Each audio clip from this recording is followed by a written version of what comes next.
All right, everybody, and we are back again. Here with me is Martin and Kelly. How are you both doing? I'm doing good. How are you? Pretty good, pretty good. Kelly, how are you doing?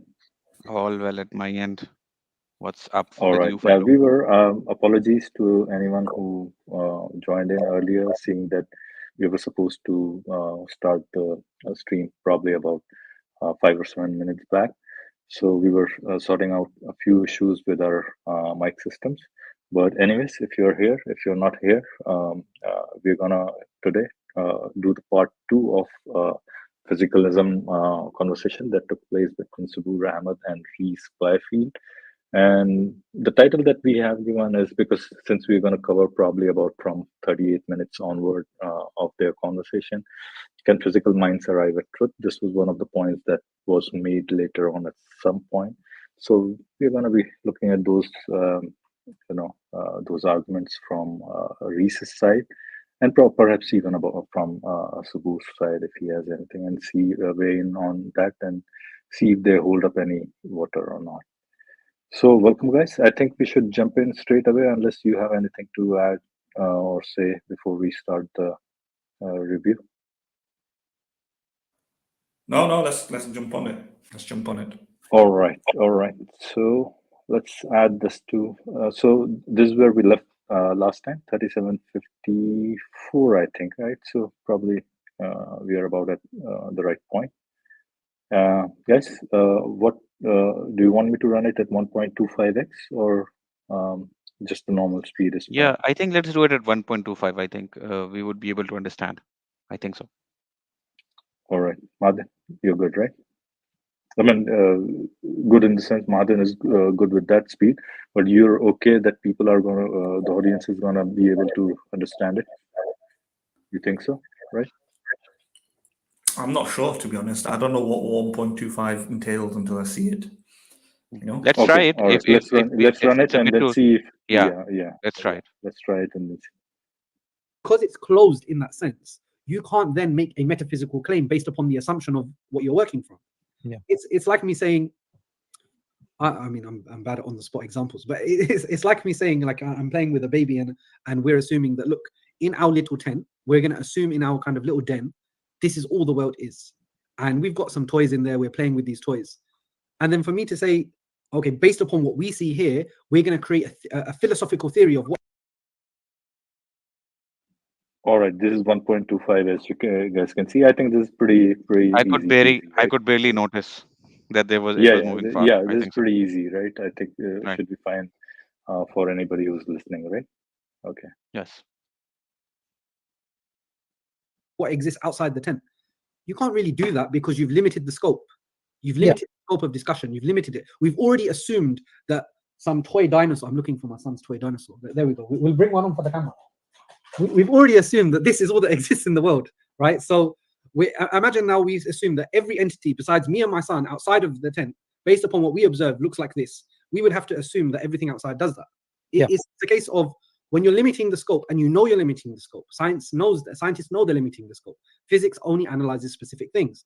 You can't then deny the possibility of things that are not being measured by that science. Yeah, I mean, the dinosaur example doesn't exactly map, but yeah, we can give the example of energy, right? So someone is going to make the claim that, and just because in their room they can only come up with the idea that energy can't be created or destroyed, therefore energy is eternal, right? Something like that. I think Reece categorizes these types of things as, or we could say it comes under the fallacy of misplaced focus. Right, you just take that one thing that you're focusing on and then you extrapolate to something which is of maybe a different category. But that's a pretty clear point. I don't think anyone's going to be challenging that. So what's next? I'm trying to keep track of where we were. We were still on premise 2, right? Yeah, premise 2. That's we're not going to go past premise 2. Right. You want to just pause it? Yeah. So essentially, going back to my discussion with Papa. Yeah. Does anybody? I mean, I've got something to say on this, but does anybody want to pitch in? No, please go ahead. Okay. No, this is just a reiteration of what I said in the last stream, and it's because Reece is saying it again. He's trying to say that science is limited to a narrow view or something like that. I just want to say again what I said last time. This is completely a mischaracterization of physicalism. Physicalism has always been a falsifiable thesis, not an unfalsifiable thesis. It's been a falsifiable thesis, right? The idea that there can be non-physical objects. Otherwise, that would be such an easy objection. Why would why would the vast majority of philosophers today not notice this? That it's actually that it conflicts with their commitments towards falsifiability. Well, it's wrong, right? Physicalism, like I said last time, physicalism can be disproved if we have some evidence suggesting that the mind and the body can be separated and can exist. The mind can exist separate from the body. It can be disproved if all the background data on physics continuously explaining things, that is, things that are non-mental stuff, usually explaining things, right? If that wasn't the case, if there were mental stuff in the world, and guess what?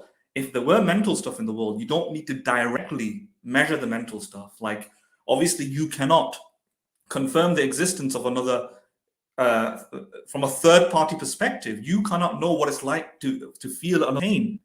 That's the problem of other minds. You can't directly experience another mind's qualia states, but you don't need to know that to confirm that there is another mind, just the way we resolve the problem of other minds. For example, there is another mind in a cow, there is another mind in a chicken, but I don't know what it's like to be a chicken or a cow. If we allow for that, which philosophers do, because most people think that is how you solve the problem of other minds, then in similar vein, if there was no nervous system, no physiology, no hardware, but there were these disembodied minds that were able to navigate in this world. They were able to move objects around. And remember, now we're assuming interaction. There can be an interaction between these mental states and the physical world, right? That's all it needs. That would show a good case a good case for physicalism, which is all minds are reducible or identical to a physical state. That would show a good case for that being false, right? So what Reece is saying here is wrong, basically. Physicalism is falsifiable. Papanoa thinks the same thing, right? Otherwise, it's too easy. This objection is way too easy. Do you think these philosophers just didn't realize this? That there's some sort of circularity to it. But yeah, I just wanted to say that. I think I would say that you've raised a very good point about the other mind problem, because why we think or in the cases where we project our or where we think that the other being has a subjective experience usually relates to something where that other thing actually behaves in a manner which we could relate with, right, or which we generally associate um, with a subjective experience. So when in case of animals, if we see that, we could see that they are reacting in a certain way, that they're showing signs of fear, pain, and pleasure. So and things that don't exhibit such behavior, we don't associate mind with them or any sort of subjective experience to them. And similarly, we could argue, and you rightly mentioned that it is a falsifiable position, but it is how we see the world, and how we what you would call interact with the world. So we don't even we don't feel anything when we crush a stone, because we don't see it behaving in any way with which we could relate to, or which we could associate with with it having a subjective experience or any sort of consciousness. But when we see something similar happening to an animal, we maybe, if nothing, we flinch, or we could, our mirror neurons give us some sort of a, make us feel bad about what's happening with an animal. So therein I think lies that approach that we have towards the things that have what things we associate mind with, and the things that we don't associate our mind with. And now, if we associate a mind with certain things, then why should we associate, why should we think that something with nothing like a body, or which behaves nothing like what we behave, or how we behave, would have any mental state or any such mental condition? For example, a mindless being, or sorry, a non-physical being, or or a mind without a body, or whether it could even exist. So you have raised a very good point there. But I think what you're saying is that also that if there wasn't a body, then we wouldn't have that expectation to think that there is a mental state come with it. Just to kind of quibble here, I mean, because that might be interpreted as then if physicalism was false and there were disembodied minds, how would we know they're disembodied minds if there's no physical state that comes along with it, right? That's similar to ours. And I'm not sure that was the point that you were making, but whatever the case, for the audience's sake who may have heard that and took it that way, that makes it harder to actually prove that there are mental states without. It'll be hard to prove or have a case for mental states without bodies, given that for every other mental state right now that we assume exists, it comes along with the body, right? Because there are physical signs that help us tell us that, all right, this is the face somebody makes when they're in pain. This is the face somebody makes that when they're in agony, or this is the face when they're in great elation and happiness, right? Although we cannot measure the happiness, we don't feel their happiness, we can't see their happiness. We see the physical signs of their happiness. But then the question becomes, if there were disembodied minds without bodies, without physicalities, without a nervous system, then how are we thinking there are minds there? Why would we think there is a mind with happiness? And I think that it would make it more difficult.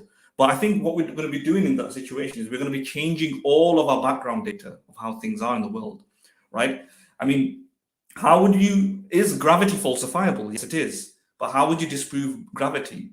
Well, one instance of it floating, an object floating may do it, but then the odds that you have genuinely demonstrated that gravity has been suspended somewhere is so low that you would have to change a lot of background, or you'll have to have multiple experiments in order to raise that likelihood, and furthermore, because of our background data suggesting gravity is so consistently non-violated, that it's more likely that you have made a mistake here. There must have been a problem. It must be a fraud or a mistake, because the background data is so consistently maintain one track record of gravity always working without exception, right? But when we say gravity, how do we falsify gravity? You could just imagine that wasn't the case. That even the background data wasn't the case like that, right? That there are so many instances of gravity, and verifiable instances, not just word of mouth, not just suggested eyewitness testimony, but verifiable instances of gravity not working. And if that's the case, then the background data is such that any new instance where we hear a claim of gravity being suspended is probably going to be, the background data can be so distributed that it increases the probability that the next person who claims that gravity has suspended is very high. And now you can use the same model and apply it to the case of mind. It could have been the case that for every cause that we try to discover, or for many causes in the history of the universe, when we thought, for example, how does lightning occur, or how does rain occur, we could have found that there was a mind behind it. In the sense that maybe there isn't a physical substrate for us to attribute mental intentions to this thing, but it would have been like a voice. It would have been like a suggested intention. It would have been a cry. That would then become that would become the same as what we do when we look at a brain or a physical behavior of somebody, and then we go, all right, that physical behavior, that stress in somebody's face indicates that he's also possesses the mental state of stress. Now, in a disembodied mind, we're not going to have that physical behavior, but we're going to have stuff like cries or whimpers or something like that, and that would have given us enough indication to think, all right, I cry. Here I'm getting this suggestion that somebody's crying, and therefore I can assume that this cry comes along with a mental state, just in the same way we infer a mental state for physical states. And by doing this, and if you change the background evidence as much, if the universe was filled of mental explanations like this, where there's some sort of voice, some sort of intentionality, or some sort of deliberation, some sort of goal-orientated being constructing the clouds in a way in order to create the rain. And the scientific theories predicted this, yeah, because we would observe it, we would see the indirect signs of it, like we would hear the voice or something under observation, and then that would instead of science being reduced to mindless physics, it would be science will show that indeed there are mental states. And if every other scientific explanation was like that, then the prior probability, the background evidence would so change that we would infer minds behind things. There would be good reason to infer, a Bayesian odds to infer that there were minds behind other stuff. And therefore, when we look at if the brain gets destroyed and we see Kylie, let's say, continues to walk around, obviously we don't see him; he's a disembodied mind. But he's able to move objects. He's able to make sounds. He's able to animate things in the room, like a ghost, like a detectable ghost, in that sense. Then I would say that's good reason to think that disembodied minds can exist, given the background evidence as well. That now we have a track record, prior probability of disembodied minds. That's kind of how it would go. Okay, great. So you have actually clarified a bit more, and you're right that just because something is disembodied wouldn't just mean that it does. We wouldn't necessarily infer that it does not have a mind, because even in that case, as you mentioned, that we could hear a ghost, possibly we could hear a ghost crying, or a ghost being angry, being very loud. So in that case, we could maybe associate something mental to something apparently disembodied. So you're right, but there again we'll be associating a a mind to something which again shows or exhibits some sort of signs of that mind, of that subjective experience, right? Yes. That ultimately becomes unless you can directly experience somebody Right. else's state, Exactly. which might be logically contradictory. I mean, there have been some suggestions that you can do that. Like, what if my mind gets hooked up to your mind, right? So indirectly, you might be able to do that. Like, I might be able to hook my mind up with your mind, but then somebody might say, "But I'm not experiencing how it's like to be Kylie. Now I'm experiencing how it's like to be Madeen, who Exactly. detects what Kylie. So it's not really how it's like to be Kylie." But some people might say that's good enough. Like, if I hooked my mind with your mind, and then all of a sudden I started getting memories that I never had. All of a sudden I start having memories about your life, yeah, in some area of the world that I've never seen, yeah, or never been in, and I'll be like, okay, clearly these are not my memories, right? But then somebody may say, well, these are your memories because you're the one who possesses them. It's not as though Kylie possessed them. It's you as Madeen having the qualitative experience of Kylie. But therein lies the solution. You as Madeen is having a qualitative experience that you don't share with the rest of your memories. Rest of your memories are different to these new memories, which is good enough evidence. It's not a direct apprehension of what it's like to be Kylie, but it gets very close. You see what I'm saying? So that might be one way to resolve how you can have a direct experience of another person, where you can actually transmit their memories into your memories, and then and experience it like that. You could at least you could at least know. I'm getting a feedback, sir. So you could at least know, if you get hooked up with another person's mind, you could at least know that he's experiencing something. Maybe he's not experiencing it in the exact same way that you are now experiencing his memories, but at least you would be aware that he's experiencing at least something. It's not he's not experiencing anything at all. So you would at least know that, maybe. Yeah. And it also solves the issue of the fact that, unlike other forms of scientific investigation, which would enable us to be able to through first person experience, we know we can observe an electron, we can observe an atom, and observe a tree. We can never observe through a first person experience another person's qualia state, right? Another person's consciousness. Unlike those things, consciousness cannot be detected from this way, right? Well, I should, instead of saying first person, I think I really mean third person. Like science, everything for science is publicly accessible, and the thing about the mind is that it's not publicly accessible, right? But that the solution that I've given here about hooking up the mind would make it closer to being publicly accessible, in the sense that you can go and experience it. You may play around with that words a bit and say, actually, it's not publicly expressible, it's accessible. It's actually just you've experienced somebody else's mind, and therefore it's not still like the tree, which everybody without can see universally. You've had to kind of privatize it, right? I had to privatize what it's like to be Kylie to understand, but it somewhat gets there in the sense that it's now at least accessible. You can access somebody's quality state, and maybe that's the closest we can get, perhaps.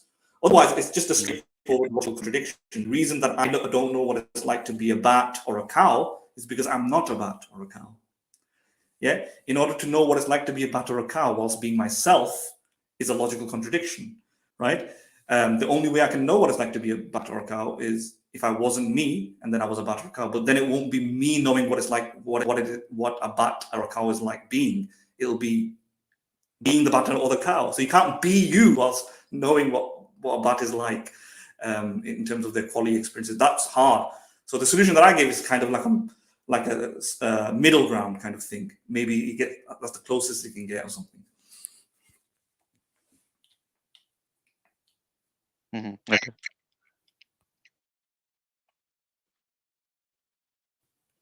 Oh, my video came on. Let me just turn that off. All right. Yeah.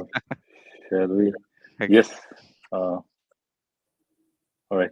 Shall we move on then? Yes, I think we should move. Essentially, what he conceded, even though he is a physicalist, is that at least on this point of the causal closure of physics, that physics can explain everything, or everything can be explained in terms of the physical causes. That when Allah created the universe, and however He created it, and whatever coding He put it into the universe, Martin, we're getting a feedback. non-physical, I mean, in the sense of, as physicalists define physical, it was non-physical. That's something that the causal closure argument can't deny, and it then actually it breaks down the argument, because there was a physical effect that was done by a non-physical cause. So it kind of ends the discussion there. But obviously, if you're debating with an atheist and you want to have a fruitful discussion, that's not necessarily the best way to go about the argument. So, as you said, coming into the kind of discussion of the argument and what's wrong with the causal closure of physics. In essence, we can kind of break down a few points. So the first is whether or not, I think you mentioned a quote to me earlier that I wrote in the paper. If I can scroll through it, or I can give it from memory and then we can find it later. I can share my screen if you want. Just kind of scrolling through, which is essentially. No, take your time. Scroll. No problem.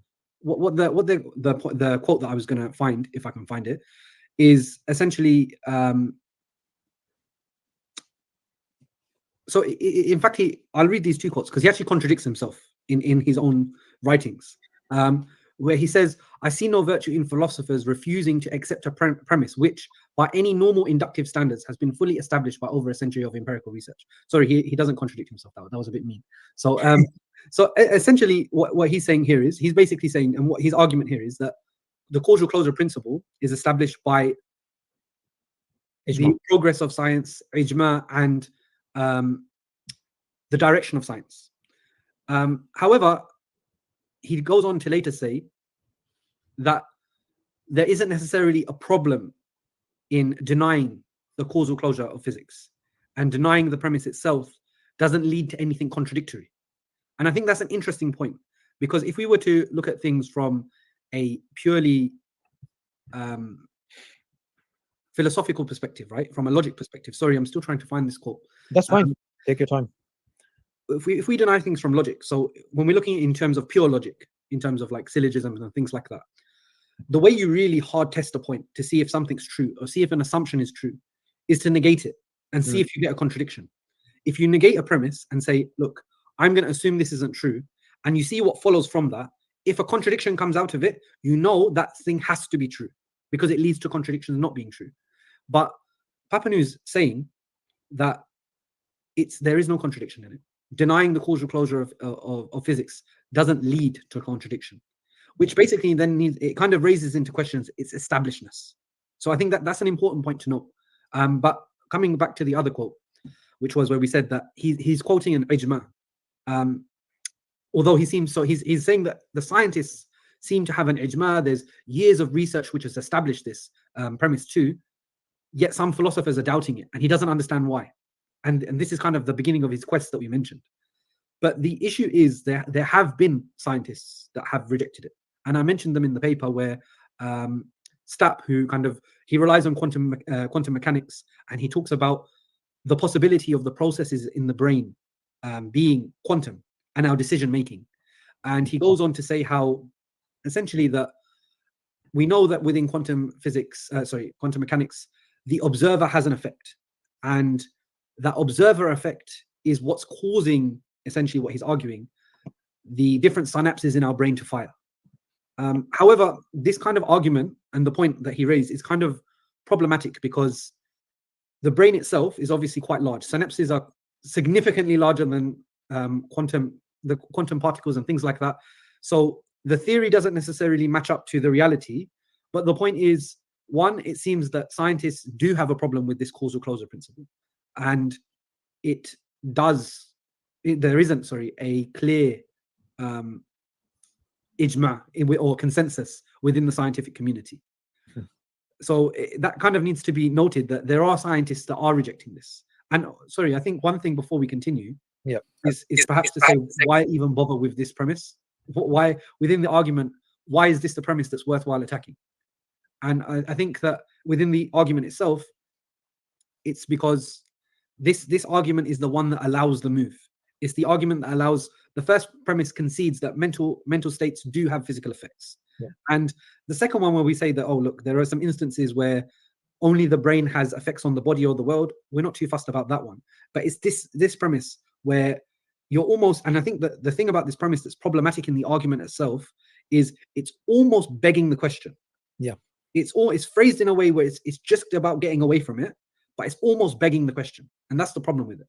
So that's the reason for the attack on it. And to recap what we said before I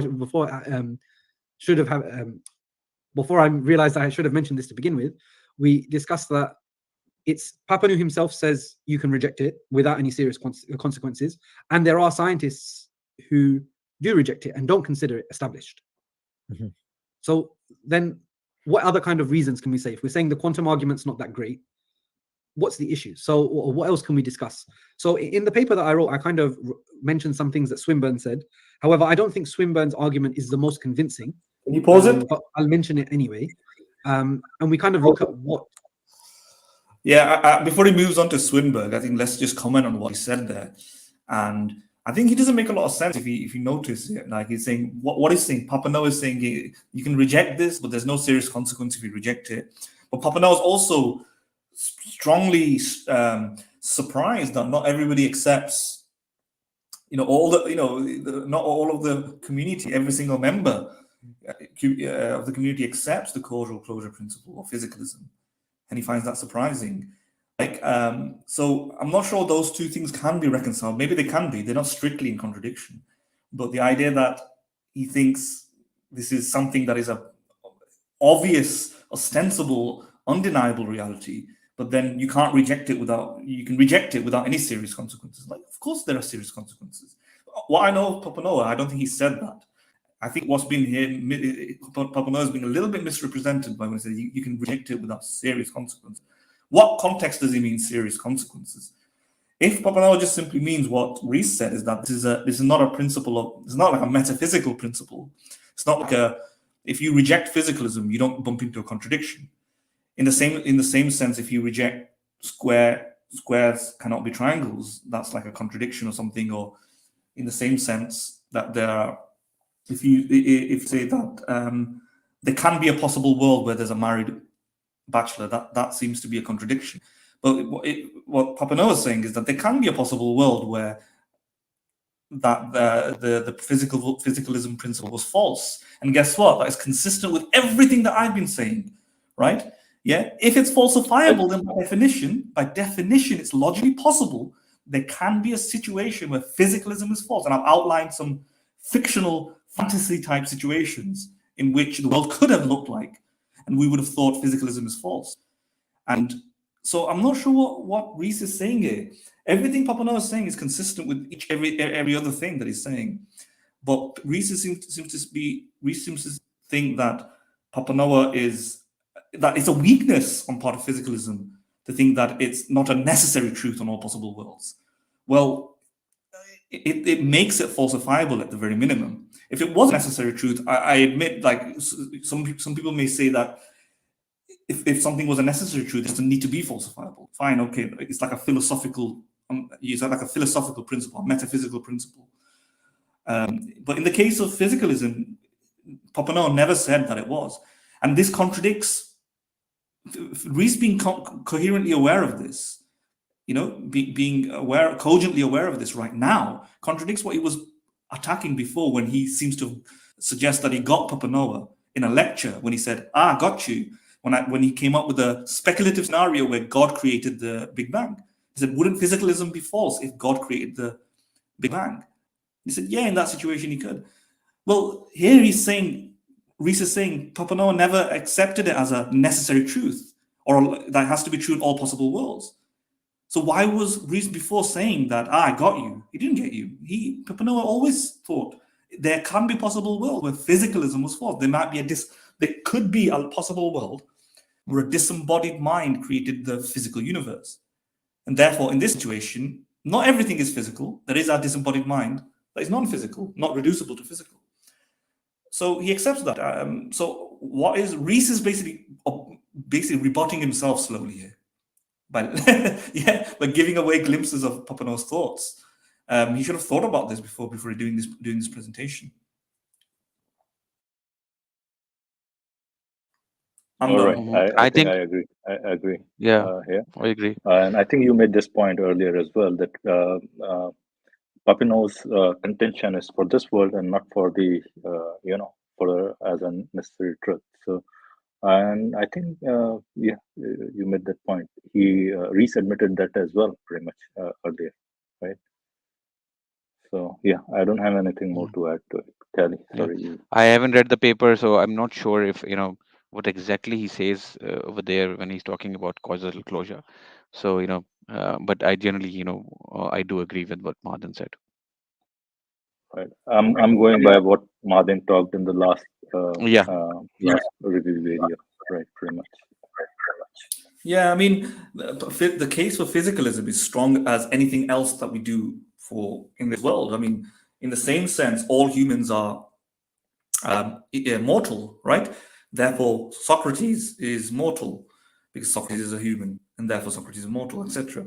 In that same sense, it's a truth, right? It's not a metaphysical principle, but would these guys deny the weakness of? Would they deny the strength of what I just said there? The inductive generalization that humans are mortal. Would they deny the strength of the generalization in a commonsensical way? No, they wouldn't.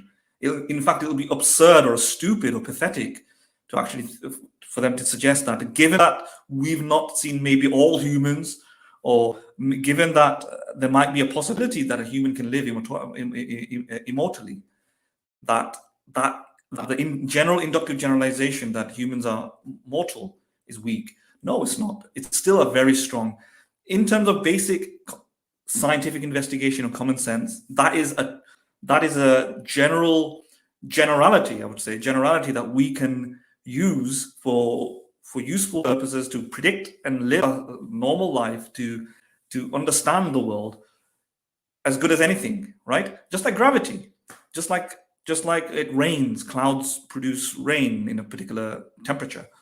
and so on, just like static electricity. Physicalism is in fact a composite of all these facts, and therefore is very strong. It's a much more stronger inductive principle than any of the inductive principles, because every other inductive principle is a subset of physicalism. The physicalist principle just goes back all the way to the Big Bang. So it's the strongest thing that we have, based on the highest probabilities.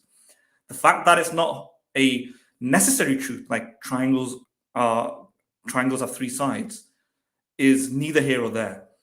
So, and guess what? If I had to really complicate this, I don't want to go on for this for too long. I'm going to be 2 more minutes. I had to complicate this debate. I would say even necessary truths are subject to subject to probability analysis, right? Because the idea that, you know, triangles add up to 180 degrees or squares have four sides, there's been interruptions to a priori thinking as well. Things that we thought were conceptually clear in our heads from our armchair turned out to be false. There's plenty of things. Like, we can't imagine a four-dimensional structure, yet four dimensions can exist. This is only limited to three dimensions, right? Or two Yes, dimensions. yes. So what this means is that even that has a track record, which is not very good or useful at predicting the world, which means even stuff like what seems as though is not subject to probability analysis, like this, it doesn't seem, unlike the idea that a human can be immortal. I can't imagine a square being a triangle. But given the track record of situations where we have revised knowledge, where we thought we were cocksure about it, where we can't have an exception to the except, we cannot imagine a conceivable situation to the contrary, a square being a triangle. Given the there are instances where this has been wrong. That is also subject to probability. It might be a low probability, or it might be a high. It depends. We need to sit down and do the assessment. But there is a track record, so it's also subjected to probabilities, and therefore is not as clear as what one thinks. So even when you think there is, I know it's going to sound paradoxical, even when we have a necessary truth, it might not be necessary because of the track record of what we thought in the past. In other words, even this sort of a priori reasoning is subject to an induction of a priori reasoning, right? Our past experience, the future may not resemble the past. And in the past, what we thought was a priori secure, a necessary truth, has shown to be false. And therefore, what if certain things that we think today are necessary truths can be false in the future? There you go. There again, we've made everything induction, and there's no such thing as necessariness anymore. If you look at it that way. Now, that's another complication I can add. And I know I said one last thing, and the final thing is that even these guys have to use something that creates circular problems. Right? They're trying to say that if you presuppose, this is wrong, by the way, it's wrong. If you presuppose our sense data empiricism, then physicalism is unfalsifiable. This is wrong, because I gave the examples of how it can be falsifiable. Even Reece acknowledged that there can be logical, it's not a logical truth. But the point that they're making about the fact that if you accept your five senses, or whatever senses you have, that you're then hard committed to physicalism, because of the circularity, and it's almost question begging. That's what he said, almost question begging. That's the case for every damn thing. Yeah. If you accept deductive reasoning, what else are they going to use? Or you accept a priori reasoning, you are bound by your mind. You're not escaping your mind. So there's still circularity. So when somebody says something like a square cannot be a triangle, how did you learn that a square cannot be a triangle? Well, I thought about the concept of a square, and I thought about the concept of a triangle, and I realized it cannot be the case that a square can be a triangle, right? But you're still stuck in the confines of your mind, right? So there's a question-begging element there as well. That the idea, this is something that you reveal something deep about the universe from your armchair, and unlike physicalism, the idea is that unlike physicalism or unlike empiricism, where you're stuck by your senses, you can't see outside what is outside of your senses. Just like Reece gave the example of the dinosaur, right? Here's the dinosaur, and if all you are required to realize is that dinosaurs exist, you won't know what's beyond that, because you're hardwired to only detect dinosaurs. Similarly, we're only hardwired to detect things from our senses. If there's something outside of our senses, we won't see it. But that's the case for everything. Even a priori, we're only hardwired to think with our minds. And if there's something outside of our minds that can actually show triangles can't be, sometimes triangles can be squares, we won't know it because we're limited by our intelligence. We're limited by our brains. We're limited by a finite imagination. We're limited by what we can conceive. So the same parallel can be made for a priori thinking. So it's not just that a posteriori thinking or empiricism is stuck with the circularity problem. So is a priori thinking. I'll finish there. I agree. And one more thing, Madan, just wanted to ask a few questions regarding this physicalism. So there are these supporters of strong supporters of physicalism within the scientific community, right? These might be, reductionists, materialists, or whatever. Even if you take neuroscientists, probably even they are supporters of physicalism, right? And you might call them, a weak supporter or strong supporter, or however you may. But isn't there a section of, physicists who say that somehow quantum mechanics goes against this, strong support for physicalism? Maybe they even cite something like quantum entanglement kind of. So yeah, I mean, I thought through this problem, and then the thought occurred to me that it's only pushing the problem one step away, which we don't know. Maybe there is a physical phenomenon that we can reduce it to, that the quantum entanglement is, but we don't yet know, right? And that is somehow gives them the space to breathe, these non-physicalists, basically, right? So do you have any thoughts on it? Yeah, I mean, I would say that what Reece said, that it's not really a consensus, just means the vast majority, right? A consensus doesn't mean universal acceptance, right? When I say universal, every member, every scientist, and that's the same case for, you use the word ijma. Does he need every single scholar to be on one side? What if there's 5%? Yeah. I mean, that's true. That's one of the problems, that they kind of get stuck in their own kind of this epistemology, in a sense, basically, because they have to answer these questions as well. Just basically the same questions that they are asking us, they get stuck with the same questions as well, pretty much, right?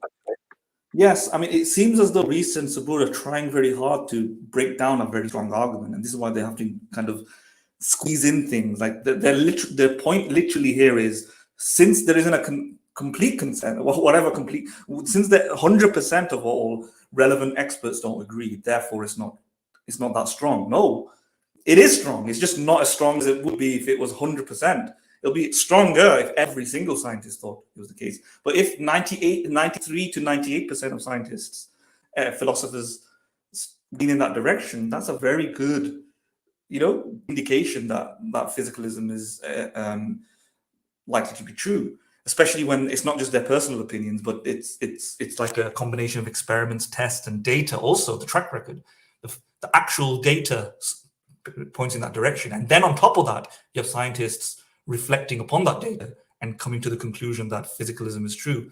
And a small proportion doesn't really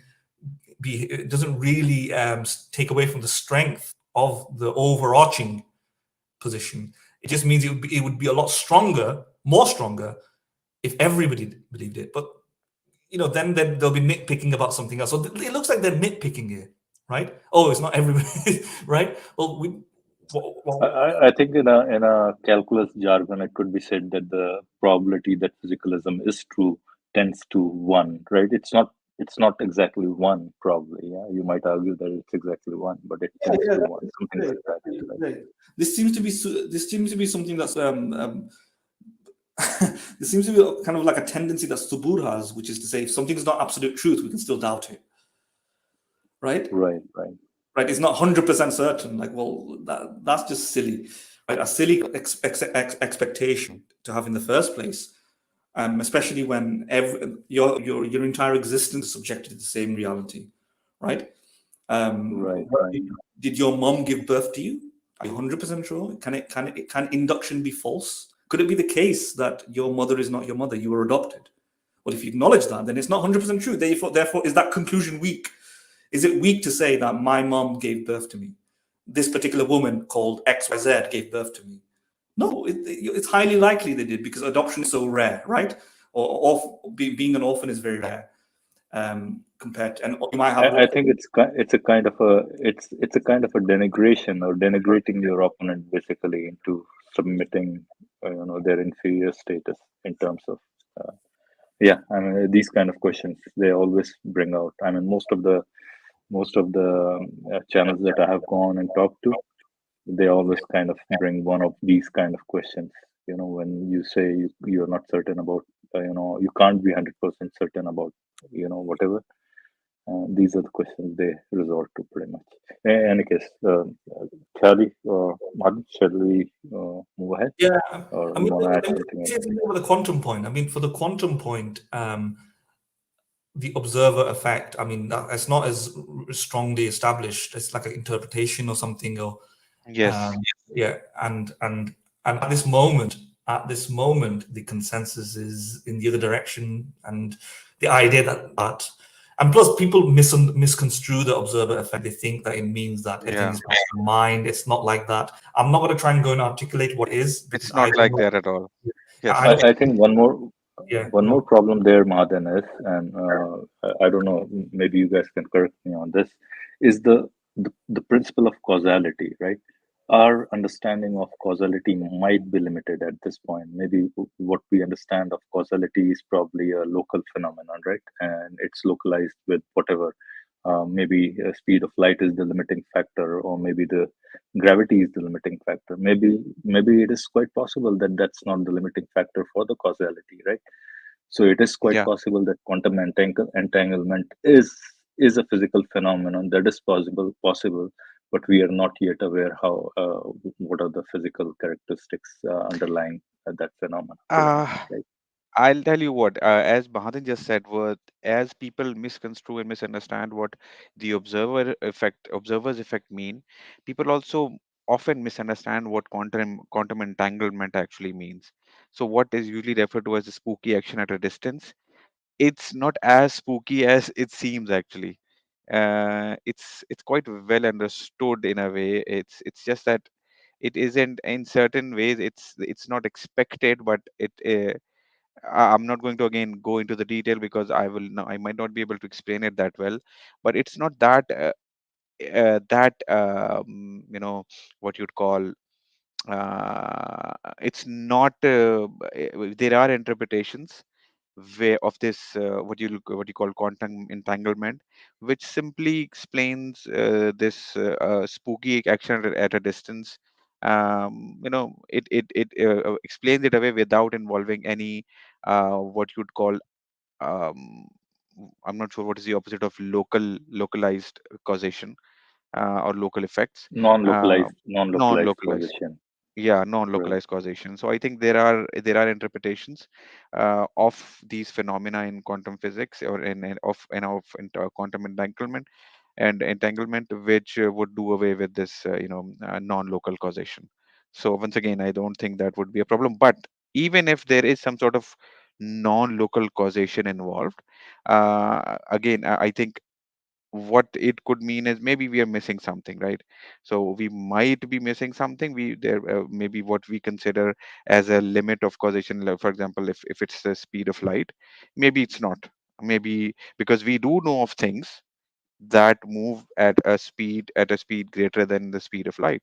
For example, space itself is expanding at a speed greater than, or at a rate greater than the speed of light.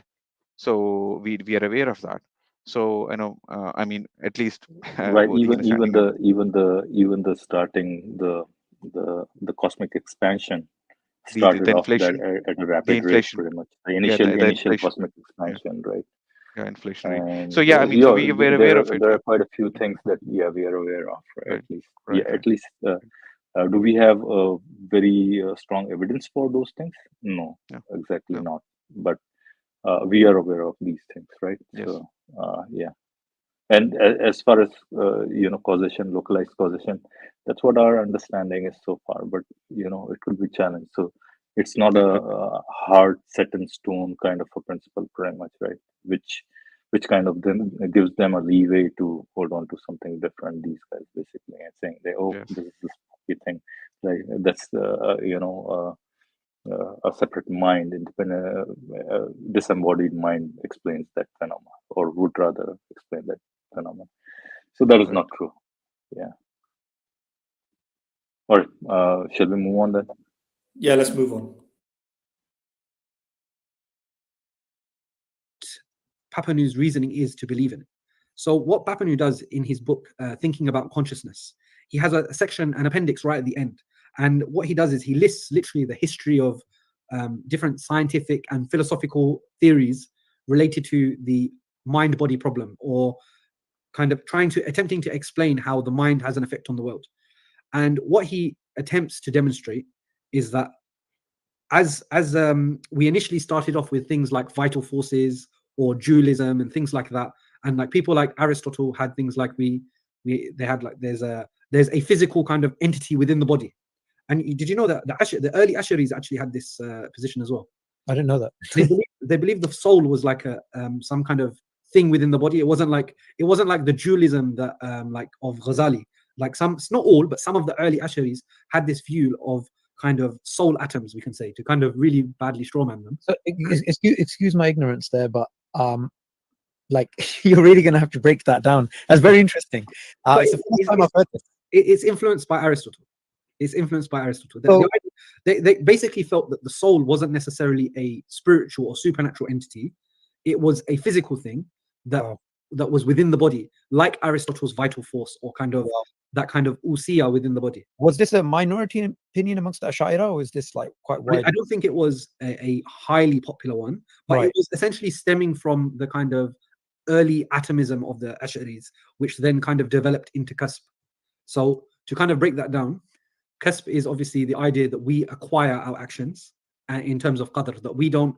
So to kind of bring things back a bit more, the general Sunni position, regardless of what kind of label you want to adopt, is that Allah is the real doer of things, right? That ultimately every action comes down to Allah subhanahu wa ta'ala. Then obviously within the realm of Sunnism, we have that differs in degree. So you have obviously kind of like the Jabaris, which kind of say that you just don't do anything. You're kind of like a robot. You're just in for the experience and you have no say at all. Then you have like the Ash'aris, which are saying you with the Qasb view, which is basically to say your mind intends it, but you actually don't have a physical effect in your body. You acquire that action. You're given that action. Allah gives you that action at that time. So to give a better example of Qasb, if I threw a baseball at a window and the window smashed, who's to blame? The baseball? Me?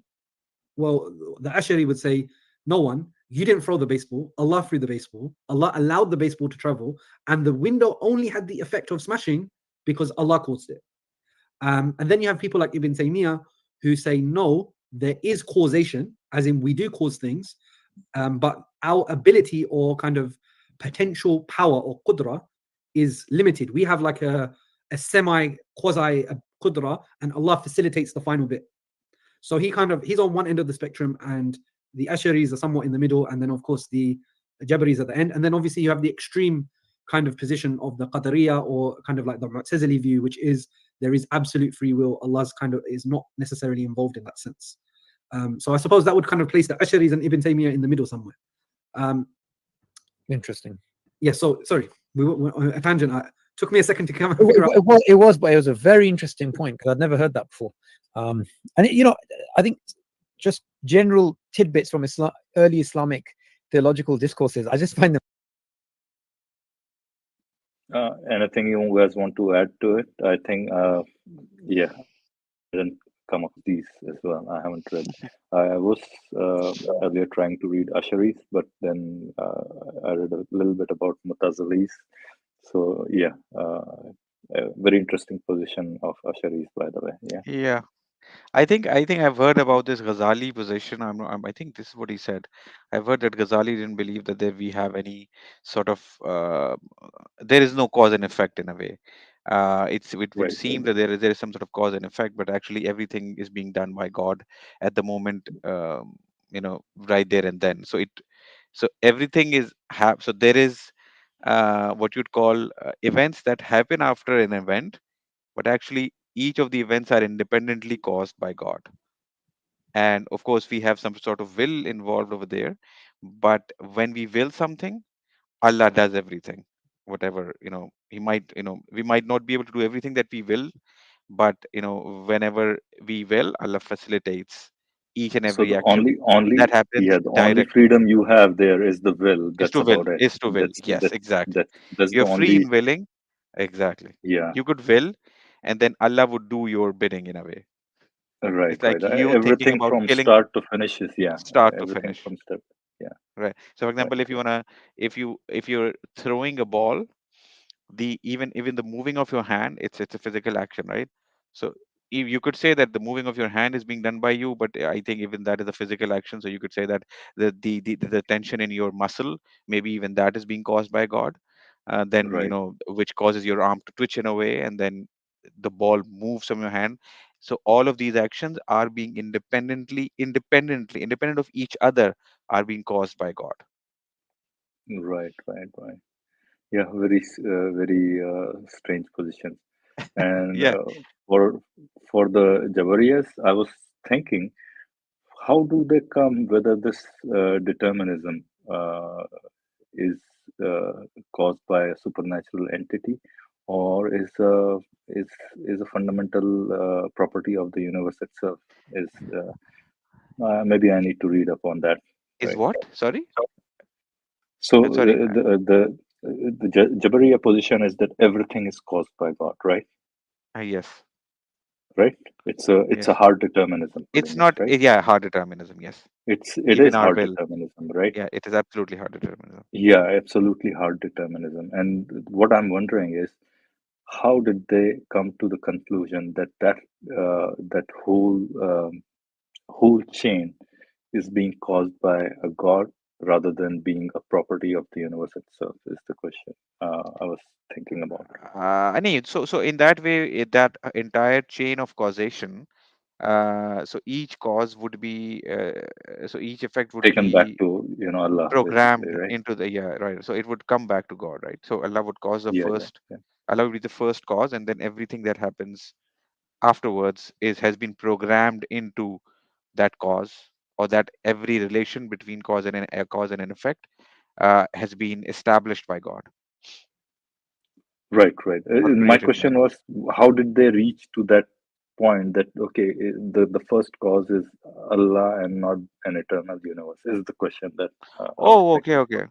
So I'm not sure. Right. So your question would be, why would they even believe in Islam or even in God, right? Yeah, yeah, yeah. Exactly, Okay, I'm not exactly. sure about That's that, the but I think the problem is that they believed in Jabariya because of the scripture. So they believe that the Quran, there was evidence in Quran and Hadith of Jabariya. At least I'm not sure if they made logical arguments for that as well, but at right, least they right, had right. some scriptural backing, and that Okay, okay. therefore they were basing it on that as well. I'm not sure if that was the only argument that they were, or that was the only basis of their argument. They might have used some logical arguments as well, but they had Right, right. scriptural backing, which we are aware of. There are hadith and Quranic verses which clearly support the Jabriya. Yeah, right, right. Yeah, there are these. Right. I think Martin, you these are wanted just, to add something? I think these are just yeah, like Kylie said, that's just a theological disagreement over how do you Exactly. reconcile predestination and all Yeah. and free will and all this stuff. How Yeah, do that's it.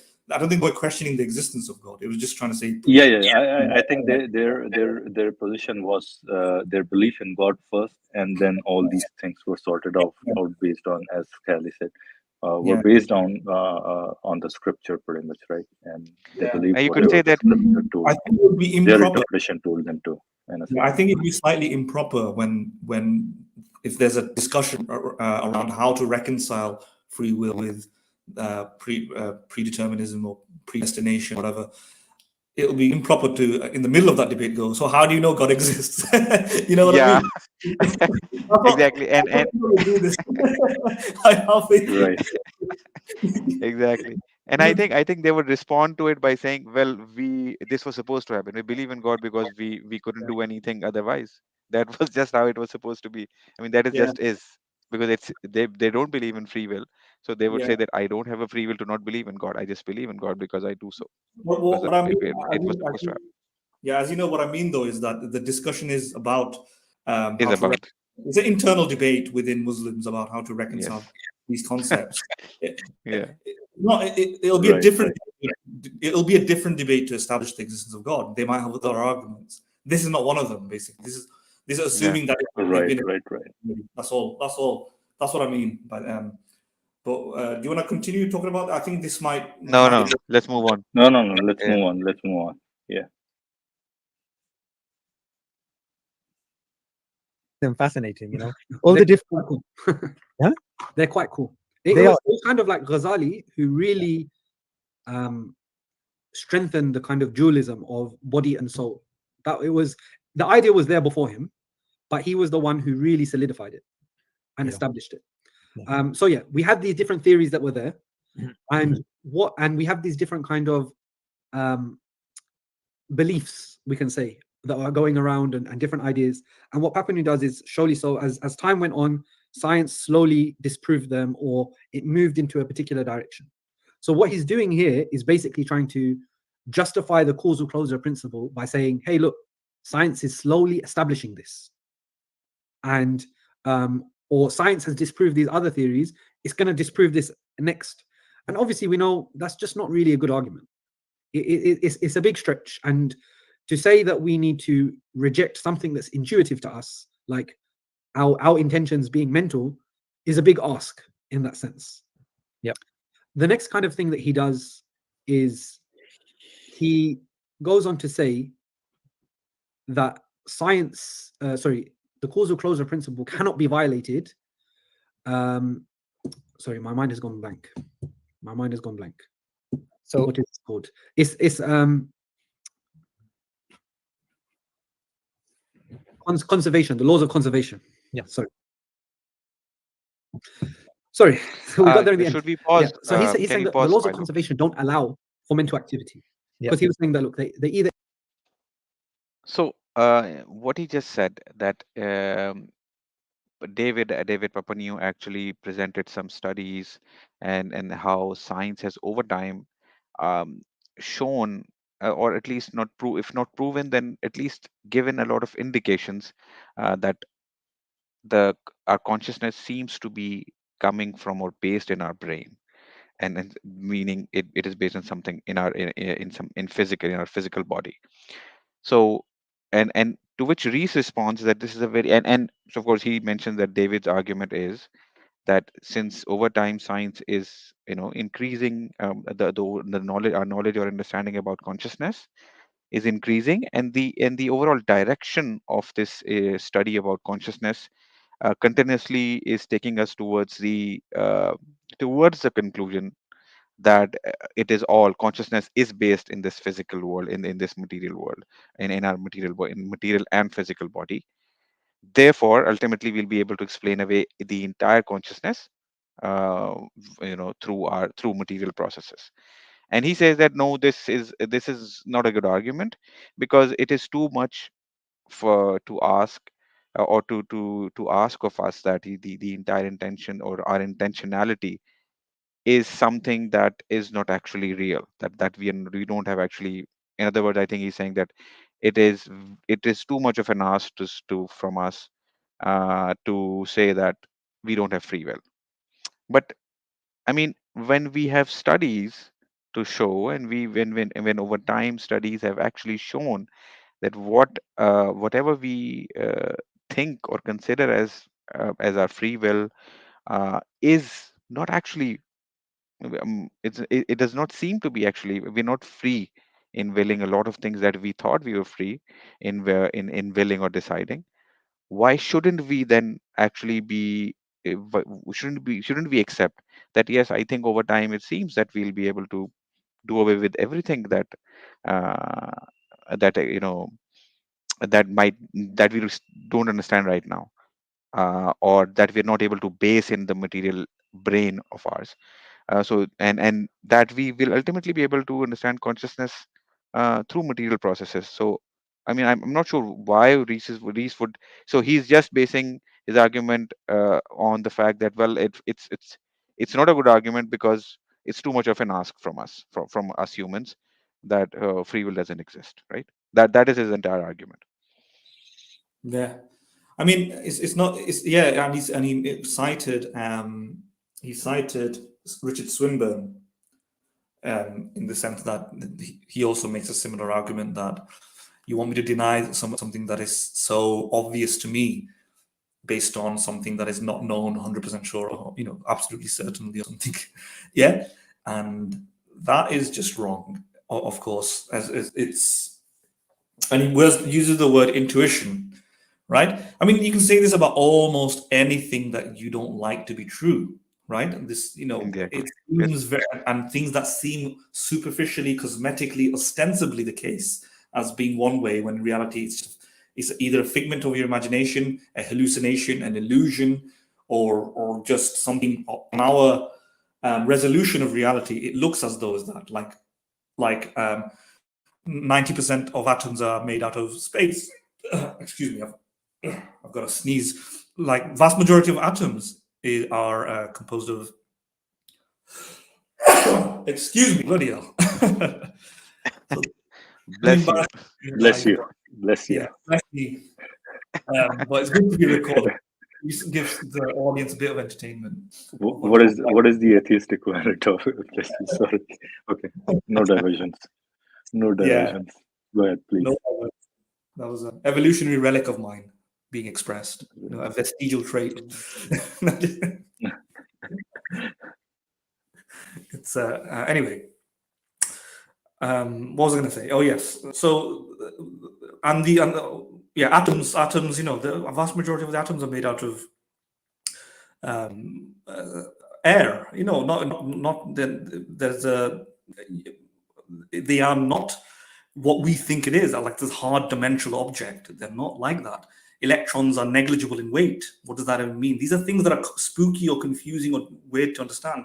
Or just the superficial idea that the Earth seems to be not moving extremely fast, right? And then we learn about it. And then you can say the same thing about all of these things. And the fact that the sun looks really small very far away. And it seems as though the Earth is moving around the sun. Sorry, it seems like the sun is moving around the Earth, not the other way around, that the Earth is moving around the sun, right? These things are counterintuitive, but once we've made the progress in science and learned that indeed these things are true, we hold and we conclude the counterintuitive things, that in fact, the Earth is spherical and moving very fast and is moving around the sun rather than it being flat, not moving very fast, stationary, and the sun moving around the Earth. These are all counterintuitive findings, and we update our knowledge based on the new science. And the same should be applicable to neuroscience and the philosophy of mind. If we learn enough about the mind that it indicates so strongly that reality is you are just a physical object, right? Consciousness is reducible to facts. You can't then go, but it's so strong. If you want me to deny something so intuitive to me, something so obvious to me. No, because the person who thought the Earth was flat could say the same thing. The person who thought the sun was going around the Earth could say the same thing. The person who thought the idea of electrons being negligible in weight is confusing or weird could have said the same thing. Person who thought, why do people in China don't fall off? And you came out with, oh, well, gravity holds them together. And they go, well, you know what? You want me to deny something so obvious that when people are upside down, they fall, and people in China don't fall? Isn't this weird? I can't deny the obvious. Well, anybody could have said that in those moments, but we told them, no, that's illiterate, that's uneducated. You need to revise your conclusions about life. And the same was applicable here. Just because Richard Swinburne, he was a capable man, he's an intellectual man, but in this situation, I'm sorry, it seems like he's letting his emotions overstep the mark and substitute disinterested objective scientific thinking, which doesn't care about what sort of conclusion it makes. The consequence can be, the truth can be miserable, and he's letting his emotions. Madhu, can I pause you for a second? I think your voice is breaking up. Kali, am I the only one, or No, I think I could hear him fine. Okay, so not it's that a problem on my side. I mean, were there obvious breaks? I might have missed some, but I didn't notice anything where I couldn't probably understand. on my side then. Yeah, let maybe. me see. Yes, Madan. you can continue. Okay. No, Just I think carry on. everybody gets the point. Everybody gets the point. I was just going on a rant, right? That Yeah. to express the idea that that's camouflaging or concealing the fact that all you're doing is they're saying is that I don't like the facts. Yeah. I like the thing seems obvious to me, and you're saying in this kind of philosophical jargon, like what is intuitively true, or like Alex Rosenberg calls the manifest image. The manifest image is the commonsensical view of the world, right? The commonsensical view of the world might be that might be these simple things Earth that is we have flat. free will. Yeah, the manifest image. If we have free will, that's the commonsensical view of the world. And it might shatter that myth that we have free will. It might shatter the myth that we're not dualists. But we have to go where the evidence goes. What's the point of doing science and philosophy if in the end somebody can just turn around and use their emotions and go, you know what, I'm not going to accept this because I just don't like it. Right. Exactly. Kelly, you wanted to add something, or shall we move on? I mean, I was just thinking where, if he's if you're actually talking about intuition, then in a way we also have an intuition where we do understand that how much our environment actually uh, determines what or how we'll behave in a certain way. And I think that intuition is there even among the believers. I just want to just listening to a video recently. I was listening to Mufti Yasser, and he was and I think it's one of the videos that I shared with you. And he mentioned he was talking about someone who he thought that someone wrote him a letter, and that that guy was a bit confused. So Mufti Yasir commented about that guy that maybe this guy was a bit troubled. He might have faced a bit of difficulties in life, some difficult situations, and ultimately, there are two kinds of things that could happen to such people. If such people end up meeting some people like maybe some atheist, or then they get derailed and move towards that line.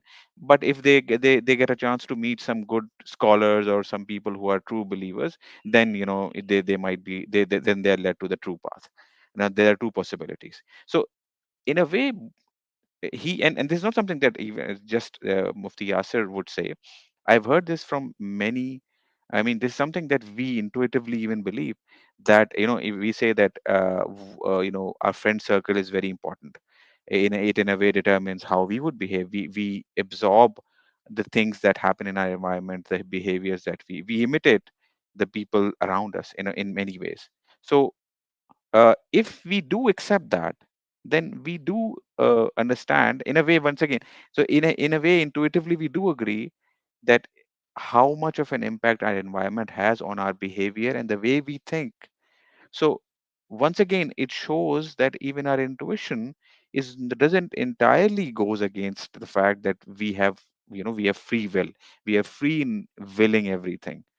There are things that there are many decisions that if we think about, there are very obvious reasons, or we could go trail, maybe we could go and understand, if we think about it, as to why did we make that certain decision, or maybe what environmental factors actually made us uh, make this decision.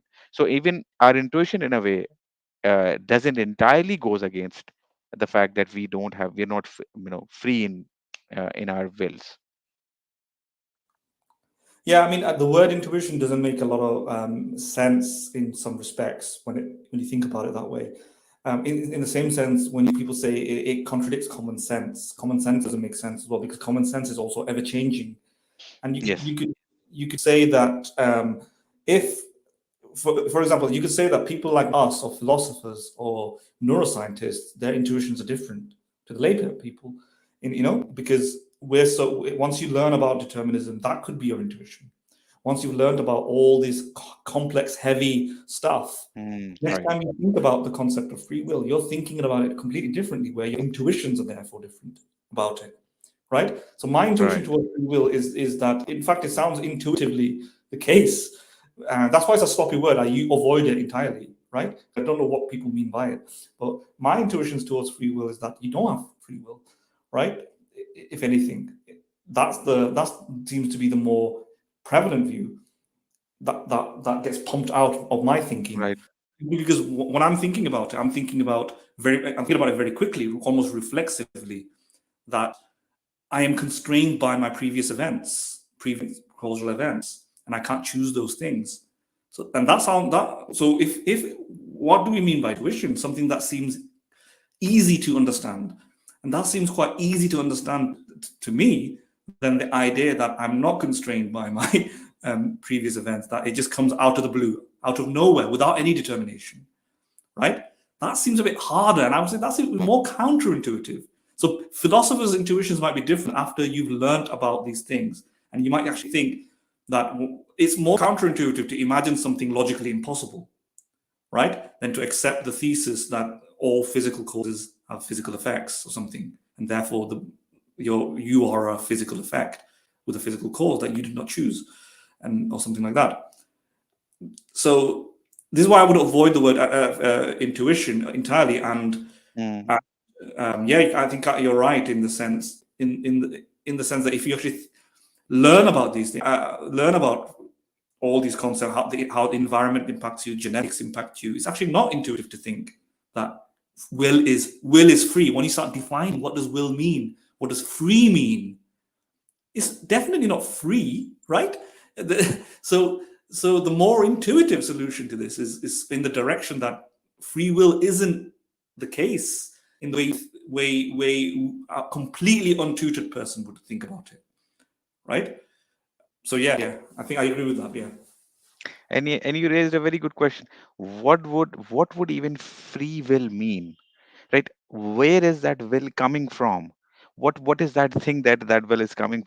Again, this is I don't want to go into too much detail, but if you think about it, it becomes very if you again if you think about it philosophically, you're right that it becomes a bit more difficult to rationalize free will than the deterministic understanding of the world. Yes, and should that be the intuitive thing? And it could be like in Exactly. 100 years when everybody are determinists, let's say, like 100, 200 years, let's say, when if it is the case, that might be the natural conclusion. That might be the most obvious thing. Whereas this free will thing was just like a square triangle, right? It just didn't make Mm. sense. And yet these guys are trying to say that free will is the intuitive thing. No, maybe it's not. Yeah. Anyway, do you want to go, Philo? Do you want to say something? No, all I had was this question. I just wanted to, promulgate this question that Callie asked, is that if you are thinking that you have a mind that is free to think, are you saying that that mind has been programmed to think freely, means it is not free? Is that what you're saying? No, no. So Can when you you're repeat? saying free will, say a mind has can think freely, basically, right?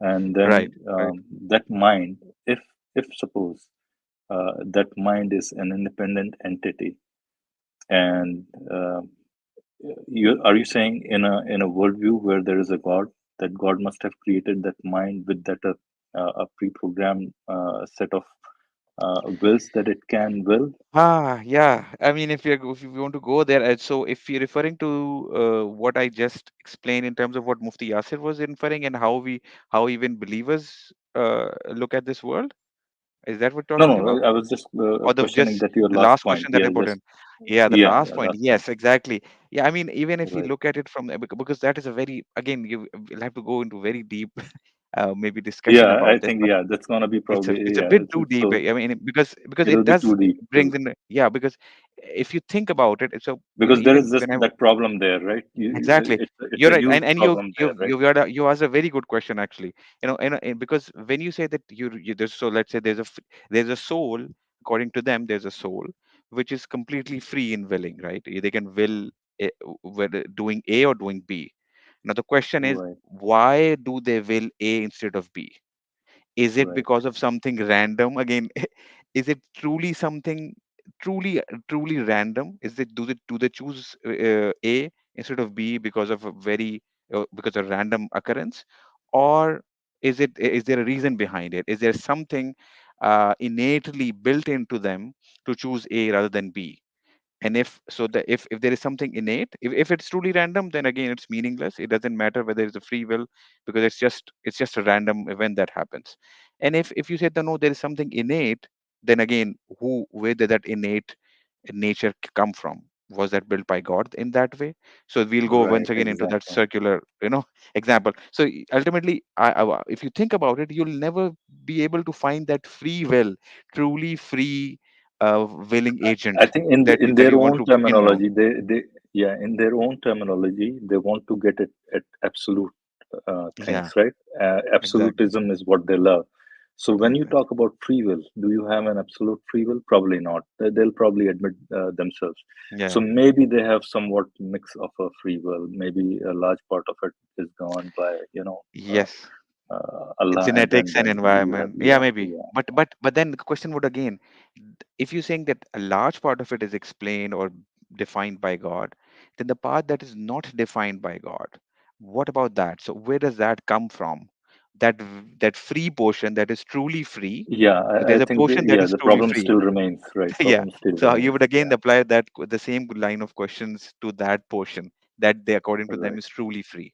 So I right, think right. they would be facing the same problems.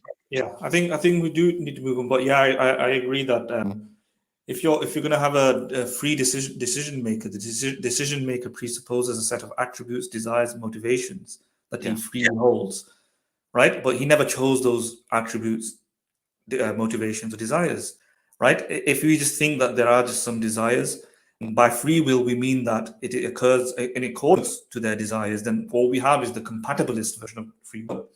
But it Yeah. doesn't resolve the issue of, because I don't think compatibilism can resolve the issue of can you do otherwise, right? Right. But the only way you Right, can right. do otherwise is if you had a different desire, a different motivation, a different set of attributes. You see that?